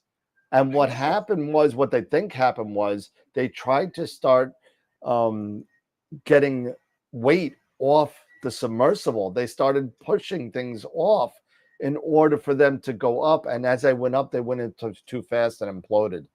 And that was the first thing. They think that somebody heard something, so they're trying to shed weight. And the really sad thing about the whole thing with this whole thing is, did you read about the kid? The kid didn't want to go. The kid was scared to death. This is not a good idea. He did not want to do it, and he went on it because he didn't want to either say no You to don't wanna his upset his dad dad. or whatever, and that's what it was. And now, Sad. yeah, that is so sad, man. The Yeah, point being but- made is if you look at the tensile strength of metal, right? Titanium is the best metal that you can get. You're thinking at 13,000 feet, at 6,000 pounds per square inch, Yeah. you're going to have to get at least 3 to 4 inches of titanium. And you're going with carbon fiber. Does anybody know what the width? I mean, if I was going to go on that, I'm going to ask them all these questions going, hey, what is your backup plan? Do you have safety equipment here in Boston? Oh, no, we don't have safety equipment. Well, wait a minute. We're about 450 miles south of St. John's, Newfoundland. Well, you think you might want to put all that equipment out there just in case? If you're going to want my money at $250,000 a pop, you better get that equipment out there. This is all the questions that I would be asking if I was going to be paying that And this kind of money. wasn't this supposed to be like some sort of, proof of venture or proof of concept, because so they can start doing like some sort of tourism thing to start taking people down to go see the Titanic and all that stuff. So much for that. Privately owned. It was all privately owned. Not gonna happen now. I don't think you're gonna have one heck of a time convincing anybody to want to do it now. No. Yeah, no, that's the Titanic is, it's a graveyard for a reason. Leave it. Let the people rest in peace. Yeah. But and there's a reason that our ocean, our ocean, we know so little about it. It's very unforgiving, and if people with more sense than dollars haven't been able to, explore it, Yeah, that's just like Bezos and everybody and going to space. It's no different. Oh, and It's in really all no fairness, I different. mean, Bezos and Musk and all those guys going up in space are putting the money into it to make it a lot safer than what this person Well, did. yes, but what I'm saying I think is, they but just to Jesse's underestimated point, the I'm just saying risk. to Jesse's point, it is dangerous. There's so many variables going into space. You got to do so many tests. You got to do so much planning and everything. You got, to Pete's, comment, building, a hull of titanium. I mean, you're going down into depths of, 6,000 pounds per square. It's insane. I think people really underestimate the average. I don't mean by it being insane to do it, but the planning and thinking that this would work. The crazy thing about this whole thing, though, God is bless them. it's a video game controller that's $19.95. That's my first red flag looking at this. Yeah, going, are you expecting me to get into this thing and you got that? I go, no, thank you. Let me tell you something about the PlayStation controller, okay? That thing never failed. It never stopped. It never glitched. All the buttons worked for hundreds of thousands of hours of pressing that button. I bet you if you go down next to the dead hulk of that submersible submarine, you're going to see the PlayStation controller in solid form right next to it. It's like a Twinkie. It's like a Twinkie, man. A Twinkie should survive the nuclear war. That's what they're using to control that submarine. That's the red flag. I mean, I mean, it's. I mean, people just underestimate the dangers of the ocean. Let's be honest. Yes, they do. That's my going down to When you go into 13,000 feet. space, That's what you got to control the submarine as a controller. That's a game station. I'm going, nope, not in my life. What are you gonna do? Heck, sometimes you send off. What is it? You send off. Sojourner and other the rovers off to Mars. A lot of those, you can still run those on those. I've seen some on those controllers. It's just the planning and expectation that this is gonna work.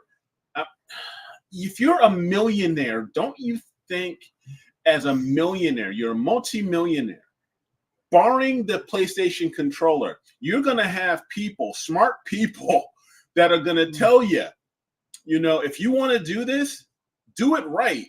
this is what you got to do. This is how you have to plan it. You're going to have oceanographers and, freaking Jacques Cousteau and his kid out there telling them this is how you do it. Yeah. Wow. I was reading the fact it's also just that so he said sad. that he was a woke individual that said he didn't want to hire people that were over 50 that had the experience in these remote ROVs. Are you kidding me? When you're down at 13,000 feet, that's what you want. You want people that have experience dealing with depths. People that have experience. And let's be honest with in the know.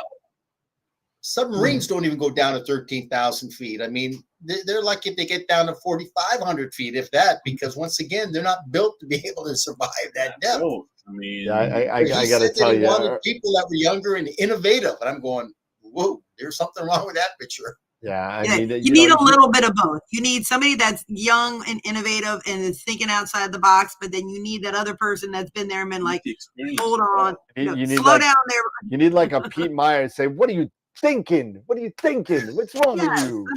What's wrong with you? You can't do that. You know what? You want to do that? I'm going to put you in that tin can and see how you like it. And then you actually have to listen to them.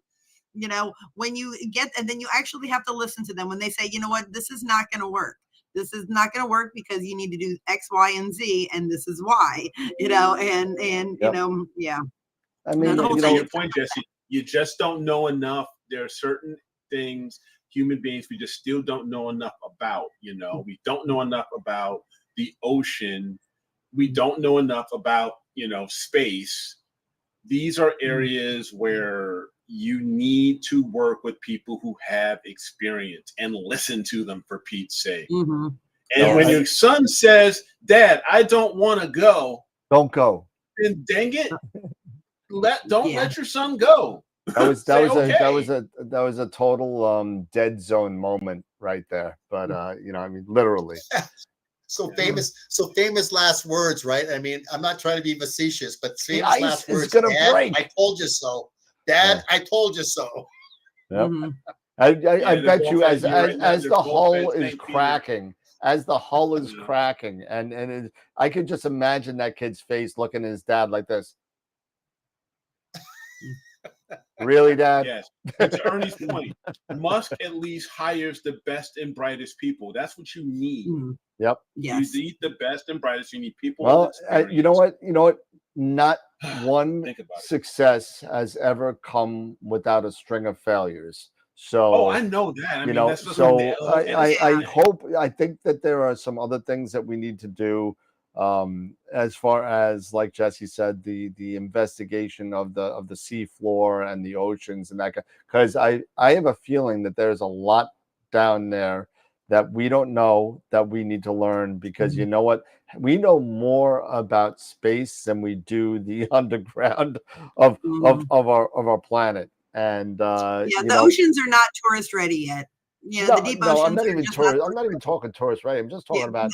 I am sure that there are thousands of new species that are down there on the floor that we never even heard of. Oh gosh, yeah. That that are down there, and who knows? Shoot, could be the cure for cancer down on the seafloor, and we'll never know it. You know what I mean? But if the scientists are having a hard time exploring it and learning about it, we need to just kind of, slam the brakes on trying to get tourists down there. That's just, and as this has proven, it's an unforgiving environment. I mean, it's sad. It's sad. The whole thing is just so sad. And my heart breaks for that. I mean, 19. Okay. He's a baby. He's 19 years old, was 19 years old. And that's just so sad. And that's, the adults around him that, I'm just going steps off pedestal now. That's been upsetting me for the past couple of days. All right. So moving back to astrophotography here. And we got all of our venting over the Titanic massacre. That's what I choose to call it. But let's well, what do you think about? I mean, if God forbid we get any clear skies up here in New York, unfortunately, I won't be able to do those dark nebula from Long Island. That's just not going to happen.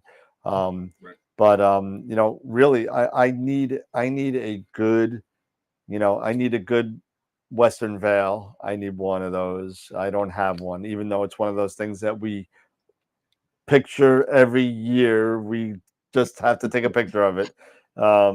You know, I have a decent data that I can add to it, but I mean, you know, it's just one of those things where I need to do a full project and finish that project without moving to the next one. And that's where I have a year of data that I literally have. I haven't even touched my M101 data with the supernova yet. It's still sitting in there. It's all calibrated, ready to go. I just haven't done anything with it. Right. Yeah, and Did I run this time of year serpentine? though? Yeah, yeah. With this time, but with this time of year, you having shorter nights. You sometimes you can only squeeze in, you know, so much time. Yeah, on 5 one hours, target man. That's all you time, get. and then that's all you get. So yeah. I actually am thinking about. I think I want to go after 1251 again. Go after the rotten fish Yep. again, and because I haven't done it in such a long time. Yep. And I think I want to do it again with now this time, you know, using monochrome cameras with, you know, LRGB filters. You know, because I'm totally on board with you know, with monochrome, with the exception of doing, you know, one shot with the Rasa, because I still haven't figured out, you know, well, hey, the best way to swap welcome out, to the you know, club. but yeah, but no, monochrome all the way. Yeah, I was definitely running serpentine, Ernie. I was like, oh yeah. I didn't know what I was doing. All I was told was to run, so I pretty much ran. I don't remember which way I ran, but you know, I didn't even know what I was running from until I saw the picture and I turned around. I didn't even know. That's but crazy, I saw the looks on their face. I thought there was like a coyote or something behind me or something. I didn't know. Now run, you know, run as fast as you can. Oh, I was not happy with my buddy Walter for a couple of days on that trip. Yeah, I was man. not. But yeah, it's man, I mean, Norm been tough 3 months. well, you know, you can get 5 hours. You get like 10:30 to 3:30. I could get that. And if you know, if you're all set and ready to go and not starting at 11, I could start at 10. It's not the best, but I could get 5 hours on a short night like tonight. I could start like 10:30 now, and then to 3. Yeah, that's It's why I not 5 decided. hours of data. It's probably only about 3 or 4 hours of data, you know, because, you know, dithering, you know, focusing and all that kind of stuff. But, you know, 5 hours of, you know, actual doing something. You know. Yep, because you know, I actually went ahead and I think I told you this on Wednesday. You know, when I got the Sim 60 back, so I set it up yesterday. Oh, you did? And oh, I cool. actually, yes, I got it back yesterday. Guiding fantastic. I mean, I'm talking, you know, sub 0.5. I'm like at 0.4 and everything, and it was just sweet. Nice.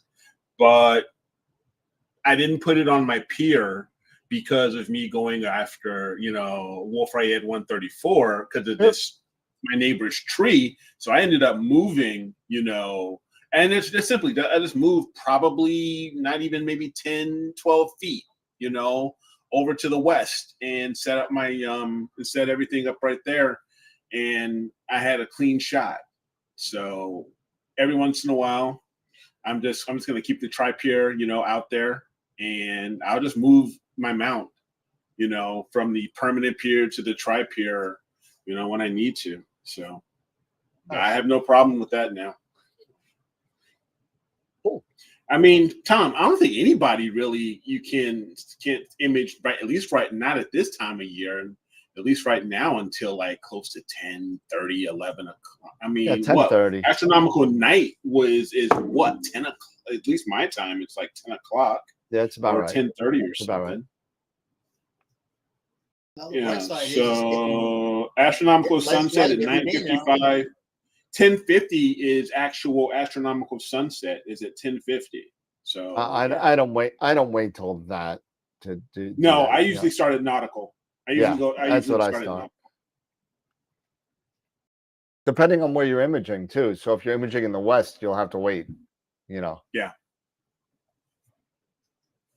You know, if you're imaging in the north or the the east, you could start at nautical. Yeah. Yeah. So no, dark. Those are some good choices you had there, Dan, for Dark Nebula, and those are going to be some really fun targets for the summer. Yep.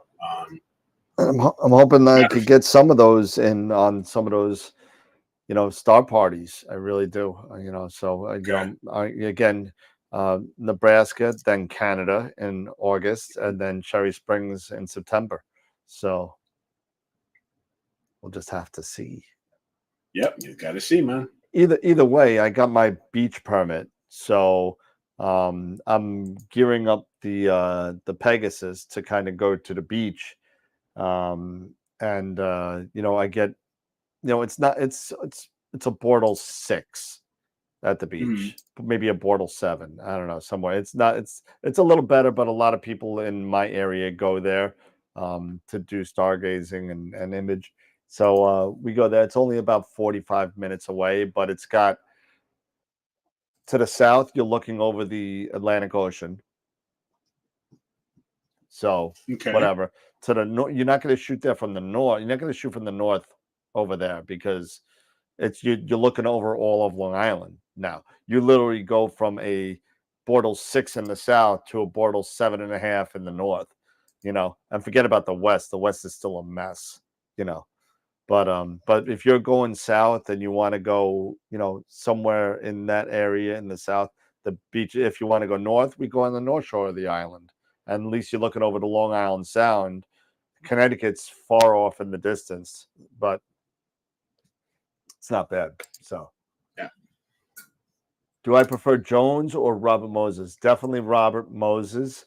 A couple of reasons why. Robert Moses is a little bit darker, not to whatever, but the biggest thing with Jones Beach is the wind. The wind in Jones Beach is so much more harsh than it is in Robert Moses. So many people go to Robert Moses instead of Jones Beach on Long Island. So you want to hear something amazing? The sky here is currently a purple color, and the lightning show is fantastic. You know what you should do? You should get out your DSLR and just start taking some video. Just start taking some video, and then you put it in, and you get the stills, and you just save those lightning flashes. It's pretty cool. Yeah. And I remember Jason, he was doing some storm chasing a little bit. Oh, he's a nut, man. Yeah, he's a nut. He was like one of those guys from like Twister that run around with the radio, the CBs, and like, oh man, we got a fourth category Twister over here. Oh my god, it's a Twister. It's a Twister. But yeah, he was crazy. But all right, so it's 8:00, right? Oh, 8:30 my time. 9:30. What do we got? So, yeah, we got to do we got picture of the week. Picture of the week. Yeah. It is it. Oh my gosh! Already, wow. Yep. Picture of the week, and we got to do the Masters of Pics Insight giveaway. Yep. So let me see here. You gonna do it this time? I'm gonna try. All right.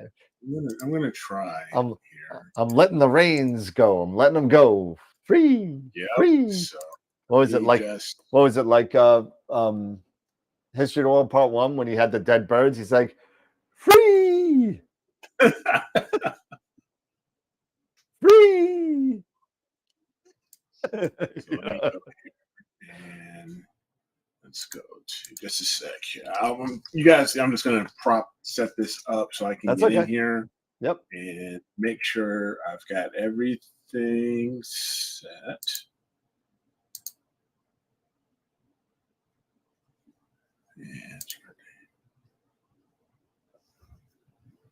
Okay, I think I am set here. Okay. So let's give this a shot. So Eric's first time doing this. So let's see what we can do here. All right, let me share my screen. And double screen sharing. All right. All right. So we've got our picture of the week for ending for June 23rd here. And let's take a look at our nominees. So first off, we have the Memorial Day Sun or Memorial Sun shot by Kevin Rosso. It was really nice. You know, I don't think we see a lot of sun pictures, do we? No, No, but we don't get a lot of solar. No, we don't get a lot of Yeah, solar. no, But you know what the funny thing is that I think almost all of the solar pictures that have been submitted have won. Yeah, and that's an amazing photo. It's a rarity. Yeah. You know, yeah, this is a great photo. I mean, this was taken with the Apollo M Max, which I believe is that it's a Player One. Is that the that's the larger sensor, isn't it? Yep. Like the 9 megapixel sensor with the Stellar View 90 millimeter here with the mic and with the software based MIT mount. So I'm loving this. I mean, you got the sunspots over here and the flares. I mean, this is awesome. That's a great one. All right. Next one up by Greg Meyer. M101, the Pinwheel Galaxy. Taken, he's got a comparison from May 22 to May 23, 2023. You know, the funny thing about this picture by Greg is many people don't know this about this picture, but he actually clone stamped out the supernova. No, I'm just kidding. I'm kidding. Forget. Don't say it. I'm just kidding. I'm kidding. So this one was taken with the Skywatcher Esprit and with the 268 with the QHY 268 mono, right from Phoenix, Arizona. So nicely done there, Greg. Greg, it's like Greg's flipping out right now. Yeah, he's like flipping out. I don't blame him. Like, don't you say that? I'm just kidding, Greg. And finally, we got Tom Peter here with the Tulip Nebula. With that was done with the Hubble palette, but he incorporated his broadband stars, his RGB stars. So that was with his TeleView 127 and the 6200 mono, nice. And run that on the CGXL mount. So, very nice. So looks like we only got 21. Oh, you might want to refresh that, I think. Let me see here. This was latest. This was my more recent one, if I'm not mistaken. I want to refresh it. Yeah. Oh, 28. Okay, so now we got 28. Go. All right, so 28. All right, so let's see. So go here to all. And so let's check it out here. And 39, almost 40%. Greg Meyer with 11 votes. So yeah, and then Tom with 10. Tom and with the 10. Sun with 7. 7. Nice. So congratulations there, Greg. Nice, Greg. You know, good, no clone stamp in good here. Clone There's stamp no job. Stamp. Good clone stamp. I'm just kidding, man. Greg. I know it's legit. Oh, good Lord. So, congratulations, though. Yes, congratulations. They're all great pictures. Yeah. That's awesome. Great job, Greg. Yeah. So Eric will put you in the picture of the month for running for June. So we'll put you, for June, we'll put you in that running. So congrats. Yeah. And so you never know. We may be able to do, starting in June, that $50 gift card to to AstroWorld telescopes. Maybe we'll start it at the end of this month. For June. Yep, and don't forget to get your submissions in, right? And Eric, you might want to talk about that because you changed a little bit of the folders, I think, on the drive. You might want to talk about basically, so if I show that, let me share my screen. Yeah, why don't you show that real quick so everybody. Sorry. So if I go back here to my Astropod submission, so what you'll see is when you go to the Google Drive, you'll see a folder called Image of the Week. And if we double click this guy, you want to make sure you drop your images into next week, which is starting the 24th through the 30th. Do me a favor, drop them in there, and don't forget to add in your descriptions and all that. And if you can, let's, taking into account, a lot of the comments as far as the performance of the website, let's see if we can, do a little bit better on the image sizes. If you can keep those maybe at about, I don't know, let's start at the 5 meg, perhaps. Let's start there. That'll work. If we have to adjust any more, we will. But let's start if you can, if you've got Photoshop and if you can re-image, well, not re-image, but redo your image size down to at least 5 meg. I'd appreciate that. That would be awesome.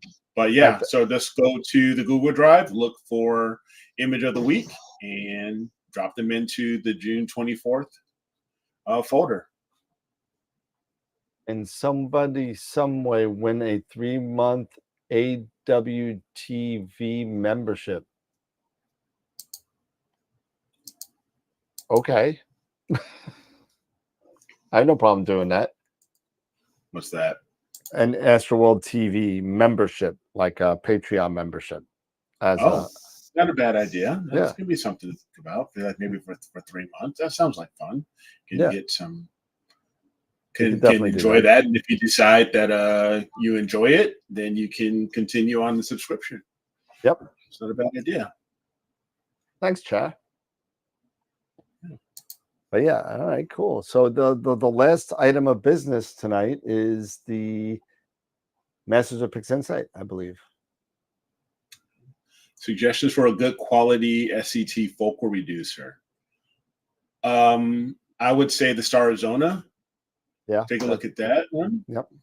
The Starizona SCT corrector. I think that would be a good. If you're talking about the 0.63 there, Dennis. For a non-edge, if you're talking for a non-edge, Schmidt. There you go. As a matter of fact, I got to get on Starizona to get them on as a dealer. There you go.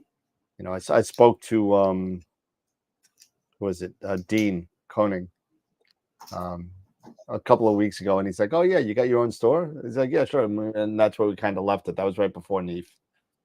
Okay. Yeah, so it's an LX200. LX200. Yeah. Yeah. So take a look at the Starizona. Yep. SCT corrector. The 0.63. I've heard it's very good. If you're lucky, maybe you can find. Well. What was that? The Lepus from Optic. The Lepus, yeah, the Optic Lepus is really good too. Yeah, that's a 0.6. Yeah, those right? are good. Those are 0.6. Yeah, I have. This is for the Edge version now, but yeah, it's nice. Yep, the Lepus 0.6 is really good, and if you want one, you can buy it from AstroWorld TV. There you go. That's right. That's right. That's right. That's right. You can get it right here, right now. You get it right here. I could have a drop ship from Optech, and you'll get it hopefully pretty quick. So, as long as they have it in stock. So, yeah. Awesome. All right, so let's do the Masters of Pics Insight real quick. Yeah. And we'll do that. Now that one's on you. That's on me. You run That's okay. We'll do that. And Masters of Pics, we have a new entry this week. We are 161 now. So the last entry, I believe, was Terry Martin, if I remember right. Yep, Terry Martin, the last one. So we're at 161. So this is for a free Masters of Pics Insight workshop. And basically all you do is go to Masters of Pics Insight, right? And it's a great tutorial website, and they do live walkthroughs of data. The next workshop is working with narrowband data, which is, oh wow, this Tuesday coming up. And if you don't win, it's only $35. $35 with Ron, Warren, and Pete, and they walk you through their process and working with narrowband data. Really cool stuff. I've been taking lessons from Ron for 3 years now, and he has been so helpful. Warren also does lessons, as well as Sean Nielsen does lessons as well. So feel free to hit him up. And you know what? This is $35 is forever. So you have unlimited access. You can watch it as many times as you want. So pretty cool. So this is for a free workshop. Here we go. Who's gonna win? Who's gonna win? No whammies, no whammies, no whammies, no whammies.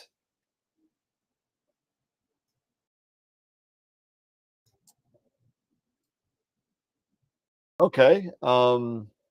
Rick Kuntz, MPSCCT. All right.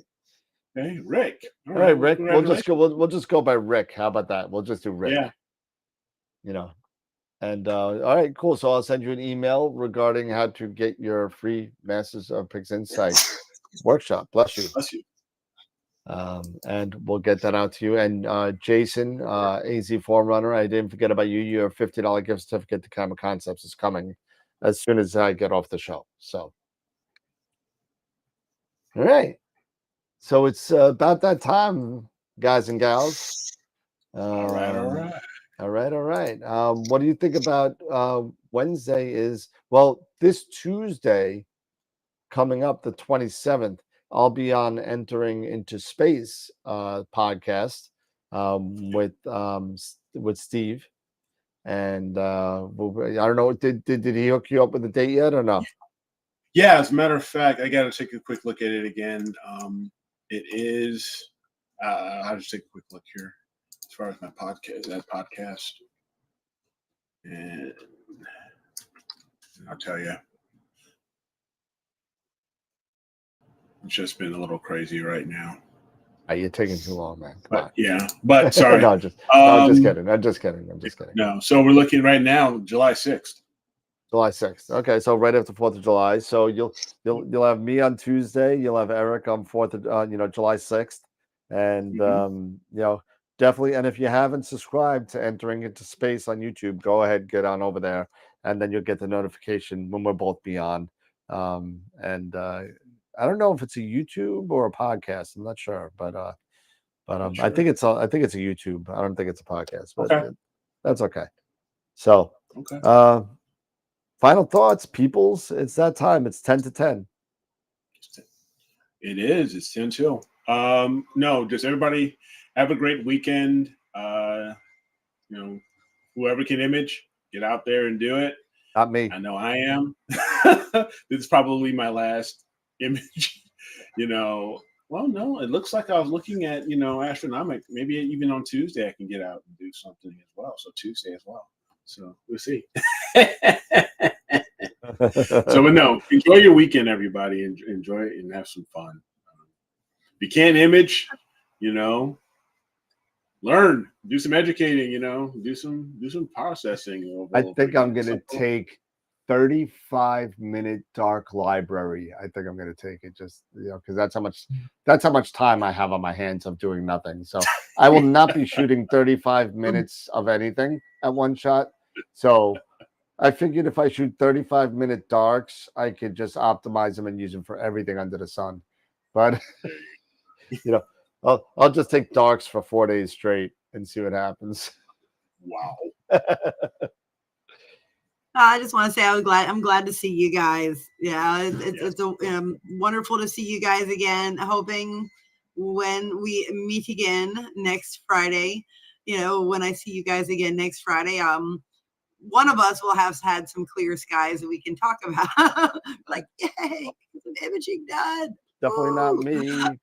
Probably either Eric or Pete. Pete actually have a much better chance than maybe me. Even I will. He's got those. He's got those dark skies, right? So you never know. You may be able. But bit lucky to believe in I am. Well, congratulations to our photo of the week winner and That's our right. Pics Insight, our Masters of Pics Insight winner. And again, it's great seeing you guys. Everybody, I hope you all have a wonderful weekend Awesome. and week and all that stuff. And all that stuff. And all that stuff. All right, Mr. Pete. Well, I need to share the news with everybody, but I'm going to have to take a leave of absence here after a couple of weeks. Teledyne has come through. I've got to fly out tomorrow to Tucson. And after that, I'm going to be just absolutely up to my neck with projects. So I'll probably be able to come on for maybe a next Wednesday, the Wednesday after, and then I'm going to take a leave of absence to just kind of focus on getting this up and running. But I'll maybe come on as a guest over the next 3 or 4 months. But it's just been a great pleasure. You guys are so great to kind of hang out with. So as I said to our viewer membership, it's been a blessing to come on and to hang out with you, Jesse, Dan, and Eric. So as I said, it's just a set of circumstances that have come through, but it's been a great set of circumstances. So just want to kind of share that with everybody. Yeah. Again, congratulations on that, man. Great opportunity. Absolutely. Absolutely. And don't think you're getting off that easy, Pete. Not gonna happen. Well, Dan, all my clients, I'm forwarding over to you right now. So when they call, I'm giving them your name, so they're going to be coming to you. So bring them on, man. Bring them on.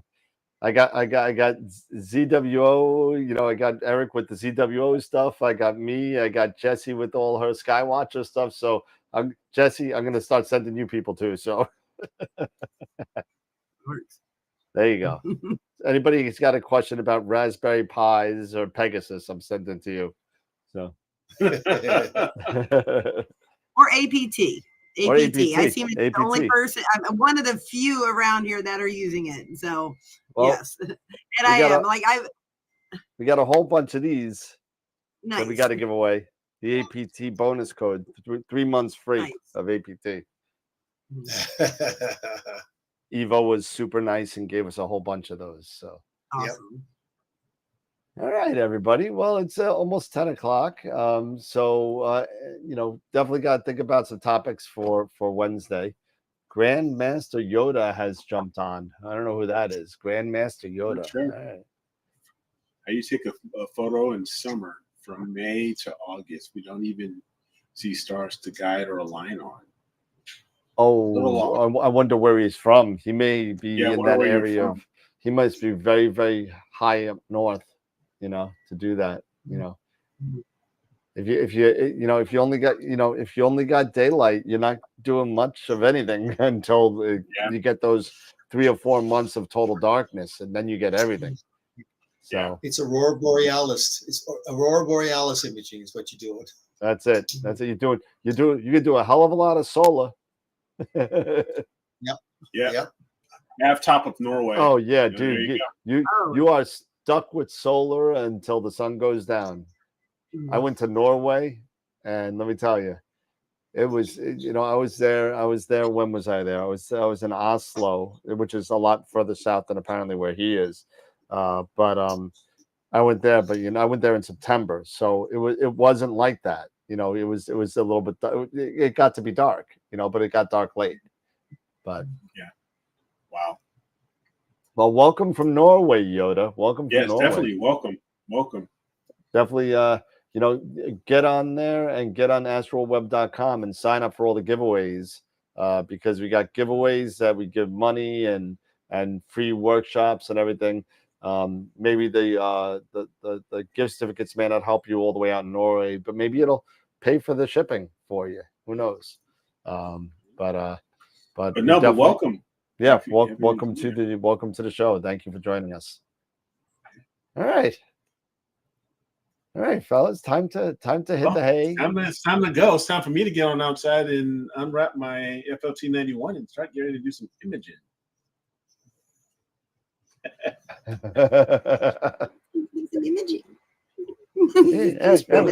I gotta go take a picture with my telescope. Yeah.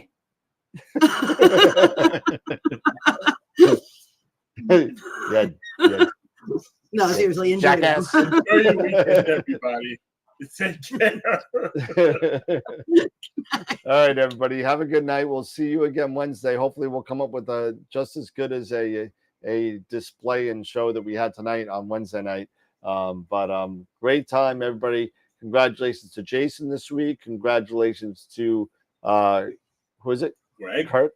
No, not Greg. The other one. Eric. Craig. What is his name? Rick, and obviously Greg for winning that picture of the week with the M101 supernova. So everybody have a great night. Have a great weekend. Is it? No, it's not. Is it Father's Day weekend? No, that was last weekend. No, that was last week. That was last weekend. So it's my niece's graduation. Happy Pre-July 4th graduation. weekend. What's that? Pre-July 4th weekend. Pre-July 4th. Yes. This is the penultimate weekend before 4th of July.